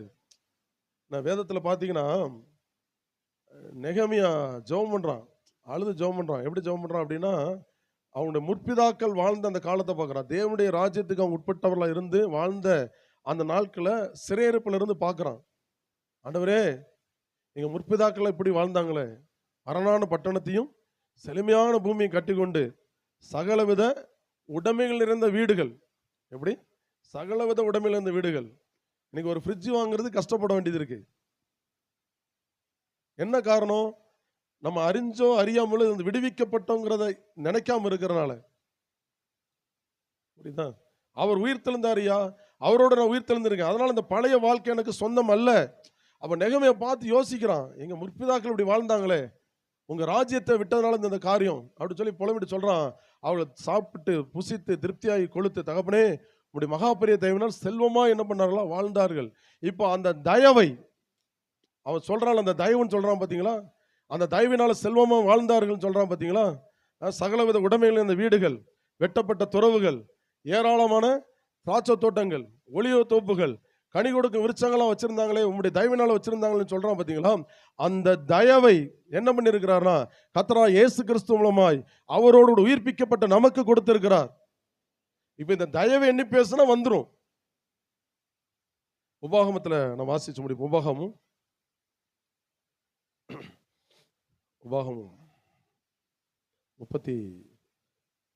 33வது அதிகாரம். அங்க மோசே தேவ ஜனங்களை என்ன பண்றான்? ஆசீர்வதிக்கிறான். என்ன? தேவ ஜனங்களை ஆசீர்வதிக்கிறான். அப்படி ஆசீர்வதிச்சுட்டு வந்து 33வது அதிகாரத்துல 16வது வசனத்துல பின்பகுதியில் நம்ம வாசிச்சோம் அப்படின்னா சொல்றாரு, முட்செடியில் எழுந்தருளினவரின் தயை யோசேப்புடைய சிரசின் மேலும் தன் சகோதரில் விசேஷத்தினுடைய உச்சந்தலையின் மேலும் வருவதாக. வந்துட்டுன்னு சொல்லலைங்க, பின்னால் நடக்க போகிற காரியத்தை தீர்க்க தரிசனமாக என்ன பண்றான்? சொல்றான். முட்செடியில எழுந்தருளினருடைய தயை. முட்செடியில் எழுந்தருளின தேவன் என்ன பண்ணாருன்னா, நமக்காக முள்முடியை தரித்து கொண்டவராக கல்வாரி சிலுவையில் நமக்காக என்ன பண்ணார்? பலியானார். பலியானருடைய தயவு என்ன பண்ணுமா? நம்முடைய சிரசின் மேல் வருவதாக சொல்லி என்ன பண்ண ஜெபிக்கிறார். இதே போல ஆண்டவராக இயேசு கிறிஸ்து என்ன பண்ணாரா? சிலுவையில் நமக்காக சாபமாகி பாவமாகி முள்முடியை தரித்தவராய் சிலுவையில் மரித்து உயிரோடு எழுந்ததுனால அந்த தயவு நமக்கு என்ன பண்ணப்பட்டிருக்கிறது? கொடுக்கப்பட்டிருக்கிறது. அதனால இந்த தயவு கொடுக்கப்பட்டிருக்குங்கிற தைரியத்தோட நீங்க என்ன பண்ணலாம்? பேசலாம். வேதத்தில் இன்னொரு சம்பவம் கூட உண்டு. பாலாக் அப்படிங்கிற ஒரு புறஜாதி ராஜா, நமக்கு தெரிஞ்ச ஒரு நல்ல சம்பவம். என்ன? பாலாக்ங்கிற ஒரு புறஜாதி ராஜா என்ன பண்றான்? பிழையாம் என்கிற ஒரு மனுஷனை, ஒரு கள்ள தீர்க்கதரிசியை கூப்பிட்டு தேவ ஜனங்களை சபிக்க கூப்பிடுறான். தெரியுதான்? தேவ ஜனங்களை சபிக்க கூப்பிடுறான். சபிக்க வந்தவன் என்ன சொல்றான்? தேவ ஜனங்களை ஆசீர்வதிக்கிறான். என்ன சொல்லி ஆசீர்வதிக்கிறான்? இஸ்ரவேலை ஆசீர்வதிப்பதே கர்த்தருக்கு பிரியம் அப்படின்னு சொல்லிட்டு இன்னொரு காரியம் சொல்றான். கடைசியா நீங்க கவனிக்கிறீங்களா? கடைசி ஒரு காரியம் சொல்றான். என்ன சொல்றான்னா, அவன் மரிக்கிறது போல நான் மரிக்கணுங்கிறான். அப்படிதானே? என்ன ஆழம் இதுல? என்ன கருத்து? இப்ப நான் உள்ளார கேட்டதை நீங்க கரெக்டா அப்சர்வ் பண்ணி சொல்லிடலாம். அவன் தரிசனமா தான் பார்க்கறான், எல்லாத்தையும் சபிக்க வந்தவன் எல்லா இடத்துலயும் சுத்தி சுத்தி பார்க்கறான். சபிக்க வந்தவன் ஆசீர்வதிக்கிறான். அதுக்கு இன்னொரு விளக்கம் சொல்லுவாங்க, என்ன அப்படின்னா, அவன் மலை மேல நின்று பார்க்கும்போது சிலுவையை பார்த்தான். இஸ்ரவேல் ஜனங்கள் பாளையம் இறங்கி இருந்தாங்கல்ல, அந்த அமைப்பை பார்க்கும்போது சிலுவையை பார்த்தான் அப்படிங்கிறாங்க. சரியா? அது உண்மைதான். ஆனா இன்னும் ஆழமா போய் சொல்றான், சிலுவையை பார்த்தவன் அவன் மரிக்கிறது போல நான் மரிக்கணும் அப்படிங்கிறான். என்னன்னா, அவன் கிறிஸ்துவுக்குள் மரித்து, ஏன்னா வாக்குத்தத்தம் பண்ணப்பட்டவன் கிறிஸ்துக்குள்ள மரித்து அவன் உயிரோடு எந்திக்கும் பொழுது அவனை யாரும் என்ன பண்ண முடியாது, தொட முடியாது. சகல ராஜ்யங்களையும் என்ன பண்ணுவான், சுதந்திரித்துக் கொள்வான். அவன் அதை தான் பார்க்கறான். எனக்கு புரியலன்னு நினைக்க உங்களுக்கு. அவன் மரிக்கிறது போல மரிக்கணும்னா அவன் அவன் சாகிற மாதிரி ஏன் அடக்காரன் அப்படி இருக்கணும்னு சொல்ல வரல. அவன் செத்தா இப்படிலாம் அடக்கம் பண்றாங்க அப்படிங்கிற கருத்துல சொல்ல வரல. அதாவது என்ன பார்க்கறானா, அவன் கிறிஸ்துவுக்குள் மரிப்பதையும் கிறிஸ்துவுக்குள் உயிரோடு எழும்புவதையும் அதற்கு பின்பதாக வருகிற மகிமையை உள்ள வாழ்வை என்ன பண்றான், அந்த கள்ளத்திற்கு தரிசி பார்க்கறான். பார்த்துட்டு தான் சொல்றான், ஆசைப்படுறான். அவன் மரிக்கிறது போல நான் மரிச்சா நல்லா இருக்கு. ஏன்னா அவன் மரிக்கிறது போல மரிச்சா எனக்கு பாதாளம் இல்லை, அவன் மரிக்கிறது போல மரிச்சா எனக்கு நித்திய ஜீவன், அவன் மரிக்கிறது போல மரிச்சா எனக்கு நரகம் இல்லை, அவன் மரிக்கிறது போல மரிச்சா நான் கிறிஸ்துவோட உயிரோடு எழுந்து பூமியை ஆளுகை செய்வேன். அதுதான் அதுல உள்ள விளக்கம். இந்த ரெவலேஷன் எப்படி கிடைச்சது? ஒருத்தர் பேசிட்டு இருக்கும்போது கிடைச்சது. ஒருத்தர் சும்மா அப்படி பேசிட்டு இருக்கும்போது டக்குன்னு வந்துச்சு, எழுதி வச்சுக்கிட்டான். ஆஹா, புரியுதா? அவன் அந்த பார்வை தான் பார்க்கறான். அவன் மரிச்சது போல நான் மரிக்கணும், அவன் மரிக்கிறது போல நான் என்ன பண்ணணும், மரிக்கணும். அவன் பார்த்த மரணம் இந்த பிசிக்கல் மரணத்தினல்ல, கிறிஸ்துக்குள்ளான ஞானஸ்தானம், கிறிஸ்துக்குள்ளான ஒரு காரியம். புரியுதா? தேவன் நமக்கு ஒரு நல்ல வாழ்க்கையை கொடுத்திருக்கிறார். கிறிஸ்துவ வாழ்க்கைங்கிறது கஷ்டப்பட்டு வாழ்ற வாழ்க்கை இல்லை. இந்த சத்தியத்தை அறிஞ்சு இதை நீங்க விசுவாசித்து ஏற்றுக்கொண்டாலே போதும், லகுவா இருக்கும். உட்காரும் நடக்கும்போது அமரும்போது இதையே நீங்க சிந்திச்சீங்கன்னா, இல்ல இல்ல நான் உயிர்ப்பிக்கப்பட்டவன், கிறிஸ்துவோட மரித்து நான் உயிர்ப்பிக்கப்பட்டவன். அப்ப நான் உயிர்ப்பிக்கப்பட்டனால உயிர்ப்பிக்கப்பட்ட வல்லமை எனக்கு இருக்கு. பாதாளத்தின் வல்லமை என்ன பண்ணாது, என்னை மேற்கொள்ளாது. இயேசு அப்படிதானே சொல்றாரு. பாதாளத்தின் வாசல் என்ன பண்ணாது, உன்னை மேற்கொள்ளாது. ஒருத்தன் மேல வந்து விழ வந்தா அவன் நொறுங்கிடுவாடா அப்படிங்கிறாரு. உன் மேல ஒருத்தன் விழ வந்தா அவன் நொறுங்கிடுவான். நீ யார் மேல போய் விழுந்துன்னு வச்சுக்கோ, அவன் சோழி முடிஞ்சான் அப்படிங்கிறாரு. எத்தனை நேரத்தில் பில்லி சுனியத்துக்கு பயப்படுறோம். அப்படிதானே? பில்லி சுனியம் செஞ்சுட்டாங்க, செய்வனை வச்சுட்டாங்கன்னு சொல்லி பயப்படுறோம். இதே 33வது அதிகாரம் கடைசியில் சொல்றாரு, இஸ்ரவேலே நீ பாக்கியவான், கர்த்தரால் ரட்சிக்கப்பட்ட உனக்கு ஒப்பானவன் யார், அவரே உனக்கு மகிமை பொருந்திய பட்டயமாக சகாயம் செய்யும் கேடகமா இருக்கிறார் அப்படி சொல்லிட்டு உன் சத்துருக்கள் எல்லாரும் என்ன பண்ணுவாங்க, இச்சகம் பேசி அடங்குவாங்க. அந்த இச்சகங்கிற வார்த்தை பில்லிசுனியன் வச்சுக்கோங்க, ஏவுதல் வச்சுக்கோங்க. என்ன செஞ்சாலும் முடியாது, அடங்கிடுவான் அவன் அப்படி சொல்லிட்டு அதோட முடியல. நீ என்ன பண்ணுவ, அவன் மேடுகளை மிதிப்பேன் அப்படிங்கிறார். மேடுகள் என்ன? மேடுகள் அப்படின்னா என்ன? பழைய ஏற்பாடுல நிறைய இடத்துல மேடுகள் வரும். மேடுகள் தோறும் அப்படின்னு வரும். மேடுகள் அப்படின்னா அவங்களுடைய மத நம்பிக்கை. மேடுகள் அப்படின்னா அவங்க நம்புற நம்பிக்கை. பில்லி சூனியம் செய்ய வரான்ல, உங்களுக்கு விரோதமா ஏவுதல் செய்ய வரான்ல, அவன் எதை நம்பி உங்களுக்கு விரோதம் வரானோ அதை நீ என்ன பண்ணுவ, ஏறி மிதிப்ப. அங்க செயல்படல, ஆனா உங்களுக்கு செயல்படும். ஏன்னா நீங்க உயிரோடு எழுந்தவர்கள், இந்த பூமிக்கு உட்பட்டவர்கள் கிடையாது. இன்னொரு இடத்துல சொல்றாரு, ஏசாயா 60 சொல்றாரு, உன் சூரியன் என்ன பண்ணாது, அஸ்தமிக்காது, உன் சந்திரன் மறையாது, கர்த்தர் தான் உனக்கு நித்திய வெளிச்சம், உன் துக்க நாட்கள் முடிந்து போகும். அதோட அர்த்தம் என்னன்னா, நீ ஒரு நாள் பாவ சரீரத்தில் இருந்தபோது கால நிலைக்குள் இருந்த, ஒரு காலகட்டத்தில் இருந்த, புரியுதா? என்ன ஒரு காலகட்டத்தில் இருந்தோம். இப்ப திராட்சை ரசத்தை பண்ணணும் அப்படின்னா ஒரு காலகட்டம் இருக்கு, அப்படிதானே? திராட்சை ரசத்தை பண்ணணும்னா ஒரு காலகட்டம் இருக்கு. ஆனா இயேசு என்ன பண்ணார், சடிதியில திராட்சை ரசத்தை உருவாக்கினார். காலத்துக்கு அப்பாற்பட்ட காரியத்தை என்ன பண்ணார், செய்தார். இப்ப அது போல ஒரு நாள்ல ஒரு காலகட்டத்தில் இருந்த, அந்த காலகட்டத்தில் இருக்க காரணம் என்னன்னா பாவ சரீரம். இப்ப அந்த பாவ சரீரம் என்ன பண்ணிட்டு உன்னை விட்டு ஒளிந்தது. இப்போ பாவ சரீரம் அல்ல, நீ கிறிஸ்துவின் சரீரமா இருக்கிறதுனால, தேவனுடைய சரீரமா இருக்கனால உனக்கு அந்த சூரியன் தேவையில்லை, சந்திரன் தேவையில்லை. ஏன்னா அந்த சூரியன் சந்திரன் கொடுக்கிற நாட்களை வைத்தல்ல, தேவன் உனக்கு வெளிச்சமா இருக்கிறனால நீ காலங்களை தாண்டி காரியங்கள் செய்ய முடியும். எனக்கு வயசாயிட்டு 80 வயசு ஆயிட்டேன்னா பாவ சரீரத்துக்கு 80 வயசு, பாவ சரீரத்துக்கு 80 வயசு. பாவ சரீரம் ஒளிந்து போய் கிறிஸ்துவின் சரீரமா மாறி இருக்கீங்க. அப்போ இன்னைக்கு திரும்ப எடுக்க போறீங்க. ஒருவேளை வயசானவங்க இருந்தீங்கன்னா அதை பார்க்கும்போது இனி எனக்கு வயசு இல்லை. ஏன்னா இந்த வயசு அப்படிங்கிற அந்த காலகட்டங்களை இயேசு என்ன பண்ணிட்டார், சுமந்து தீர்த்துட்டார். அந்த பாவ சரீரத்தை என்ன பண்ணிட்டாரு, அகற்றிட்டார். நான் இப்போ கிறிஸ்துவின் சரீரமாக இருக்கிறேன். கிறிஸ்துக்கு வயசு உண்டா? நம்ம தான் வச்சிருக்கிறோம் வயசு. ஏன்னா இப்போ இந்த கிறிஸ்மஸுக்கு பிறப்பாரு, அப்படி நம்மளே பிறக்க வச்சு நம்மளே என்ன பண்ணிடுறோம்? கொலையம் பண்ணிடுறோம். கிறிஸ்துக்கு வயசு கிடையாது. ஆதாமுடைய சரீரத்துக்கு வயது இருந்தது, கிறிஸ்துடைய சரீரத்துக்கு வயது கிடையாது. கிறிஸ்துடைய சரீரத்தில் பழுது கிடையாது. அந்த சரீரத்தோடு இணைக்கப்பட்டிருக்கிற நமக்கும் வயது கிடையாது, பழுது கிடையாது, நோய் கிடையாது. பாதாளத்தின் வாசல் என்ன பண்ண முடியாது? மேற்கொள்ள முடியாது. வீட்டுக்கு முன்னால் யாராவது எலுமிச்சம்பழத்தை போட்டால் ஸ்தோத்திரம் கர்த்தாவே எடுத்து நல்லா புழிஞ்சு ஜூஸ் போட்டு சாப்பிடுங்க. ஆண்டவரை போட்டவனுக்காக ஸ்தோத்திரம் தினமும் போடட்டும்பானு. புரியுதா? அடிக்கிற வெயிலில் எலுமிச்சம்பழ வெயில கூட போடு ராசா, நீ போடு, நான் பாட்டு புழிஞ்சு புரியுதா? பயப்படக்கூடாது. ஏன்னா அந்த அதிகாரம் உங்களுக்கு இருக்கு. அந்த அதிகாரம் உங்களுக்கு கொடுத்து சொல்றாருல்ல, பரலோக ராஜ்யத்தின் திறவுகோல் யாருக்கு? உயிரோடு எழுப்பப்பட்ட உங்களுக்கு, உயிர்ப்பிக்கப்பட்ட உங்களுக்கு பரலோக ராஜ்யத்தின் திறவுகோல். உயிர்ப்பிக்கப்பட்ட பிறகுதான் இயேசு சொல்றாரு, வானத்திலும் பூமியிலும் சகல அதிகாரம் எனக்கு கொடுக்கப்பட்டிருக்கு. அந்த அதிகாரத்தை தான், அந்த பரலோக ராஜ்யத்தின் திறவுகோல் என்ன பண்றேன்? கொடுக்கிறேன். நீ கட்டுகிறது எதுவோ கட்டப்பட்டிருக்கும், நீ கட்டவிழ்ப்பது எதுவோ அது அங்கு கட்டவிழ்க்கப்பட்டிருக்கும். புரியுதா? ஏன்? நீங்க உயிரோடு எழுந்தவர்கள், நீங்க உயிர்ப்பிக்கப்பட்டவங்க. பழைய நிலைமை கிடையாது, பழைய காரியம் கிடையாது. இன்னும் வீட்டில் போய் நீங்கள் கண்ணாடியை பார்க்கும்போது பழைய ஆளை என்ன பண்ணாதீங்க, பார்க்காதீங்க. எஸ், நான் பாவ சரீரத்துக்கு உட்பட்டவன் கிடையாது, நான் கிறிஸ்துவின் சரீரத்துக்கு உட்பட்டவன். நான் ஆதாமுடைய சரீரத்துக்கு உட்பட்டவன் கிடையாது, நான் கிறிஸ்துடைய சரீரத்துக்கு உட்பட்டவன். அனைத்து நேரத்தில் அந்த ஆதாமோட ஈக்குவல் பண்ணி பார்க்கறதுனால தான். இல்லை, அவனோடு என்ன பண்ணாதீங்க, ஈக்குவல் பண்ணி பார்க்காதீங்க. உங்கள் சொல்லுவாங்கல்ல, சுகர் இருக்கா? ஆமாம், எங்கள் அம்மாவுக்கு இருந்துச்சு, அப்பாவுக்கு இருந்து. உங்கள் அம்மா அப்பா யார்? இயேசு தானே. நீங்கள் உயிரோடு பிறந்துட்டீங்க அப்படின்னா, உயிரோடு எழுந்துட்டீங்க அப்படின்னா, உங்க அம்மா அப்பா யாரு? அவர் ரத்தத்தில் சுகரா இருக்கு? அவர் ரத்தத்தில் கொலஸ்ட்ரால் இருக்கா? கிடையவே கிடையாது, கிடையவே கிடையாது. இப்போ அந்த பாவ சரீரத்திலிருந்து விடுவிக்கப்பட்டு கிறிஸ்துவின் சரீரத்தில் இணைக்கப்பட்டிருக்கீங்க. காட்டு ஒளிவரமா இருந்த நம்மளை எடுத்து நல்ல ஒளிவ மரத்தோடு இணைச்சிருக்கிறாரு. அப்போ எந்த கனியை நீங்க கொடுப்பீங்க? காட்டு ஒளிவ மர கனியா? நீங்க நினைச்சாலும் வராது. ஆனா நம்ம எப்படி வர வைக்கிறோம், அதான் பெரிய மிராக்கிள். என்ன வசனம் என்ன சொல்லுதுன்னா, அந்த நல்ல மரத்தோட என்ன பண்ணிக்கிறார்? இணைச்சிருக்கிறாரு.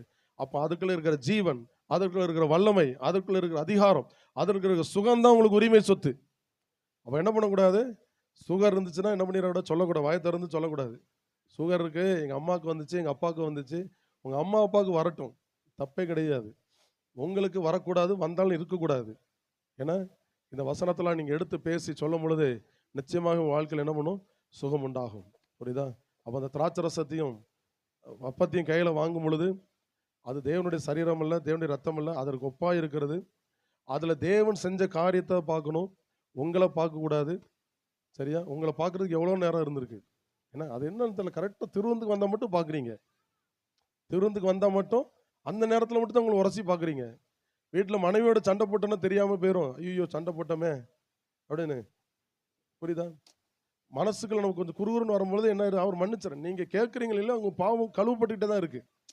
நீங்கள் கேட்குறீங்களோ இல்லையோ, எப்படி சொல்கிறதுனா, ஆண்டோடைய மன்னிப்பு இந்த குற்றால அருவி மாதிரி, குற்றால அருவி கொட்டிகிட்டே இருக்குது பார்த்தீங்களா? கொட்டிக்கிட்டே இருக்குல்ல, கொட்டிக்கிட்டே இருக்கிற அருவி பக்கத்தில் போய் பார்த்தீங்கன்னா ஏதாவது அழுக்கு அங்கே இருக்குமா? தலையில் எண்ணெயை தேய்ச்சிட்டு போகிறான், பக்கத்தில் போக முடியாத அளவுக்கு புதுசு எண்ணெய் தேய்ச்சி தான் போகிறான். உள்ளே போய் நின்று வெளியில் வரும்போது மண்டையில் ஒரு அழுக்கு இல்லாமல் முடியெல்லாம் வந்துடுறான் சில டைமில். அதனால் நானும் குற்றாலத்துக்கு போக மாட்டேன், இருக்கிற முடியும் பெயரக்கூடாதுன்னு. சொல்ல புரியுதுல்ல? அதே போல தான் அந்த தேவனுடைய ஜீவன் நமக்குள்ள பாஞ்சு ஓடிட்டு இருக்கனால எந்த பாவம் என்ன பண்ணாரு? நிற்க முடியாது. அந்த கரையை அது கழுவிட்டே இருக்கும். புரியுதா? அப்போ நீங்கள் திருவந்த கையில் வாங்கும்போது தேவன் செஞ்சதை பாருங்க, செய்து முடித்தது மூலமாக உண்டான நன்மையை பாருங்க. எஸ், இந்த நன்மைக்கு நான் உரியவன் அப்படிங்கிறத நீங்கள் என்ன பண்ணுங்க? உரிமை பாராட்டுங்க. நிச்சயமாக குழந்தை இல்லாதவர்கள் குழந்தையை பெற்றுக்கொள்வீர்கள். சுகவீனத்தோடு வந்திருக்கிறவங்க சுகத்தை என்ன பண்ணுவீங்க? பெற்றுக்கொள்வீங்க. ஏன்னா விடுதலை இல்லாமல் வந்திருக்கிற நீங்கள் நிச்சயமாக என்ன பண்ணுவீங்க? விடுதலை பெற்றுக்கொள்வீர்கள். ஹல்லேலூயா. கர்த்தர் உங்களை ஆசீர்வதிப்பாராக.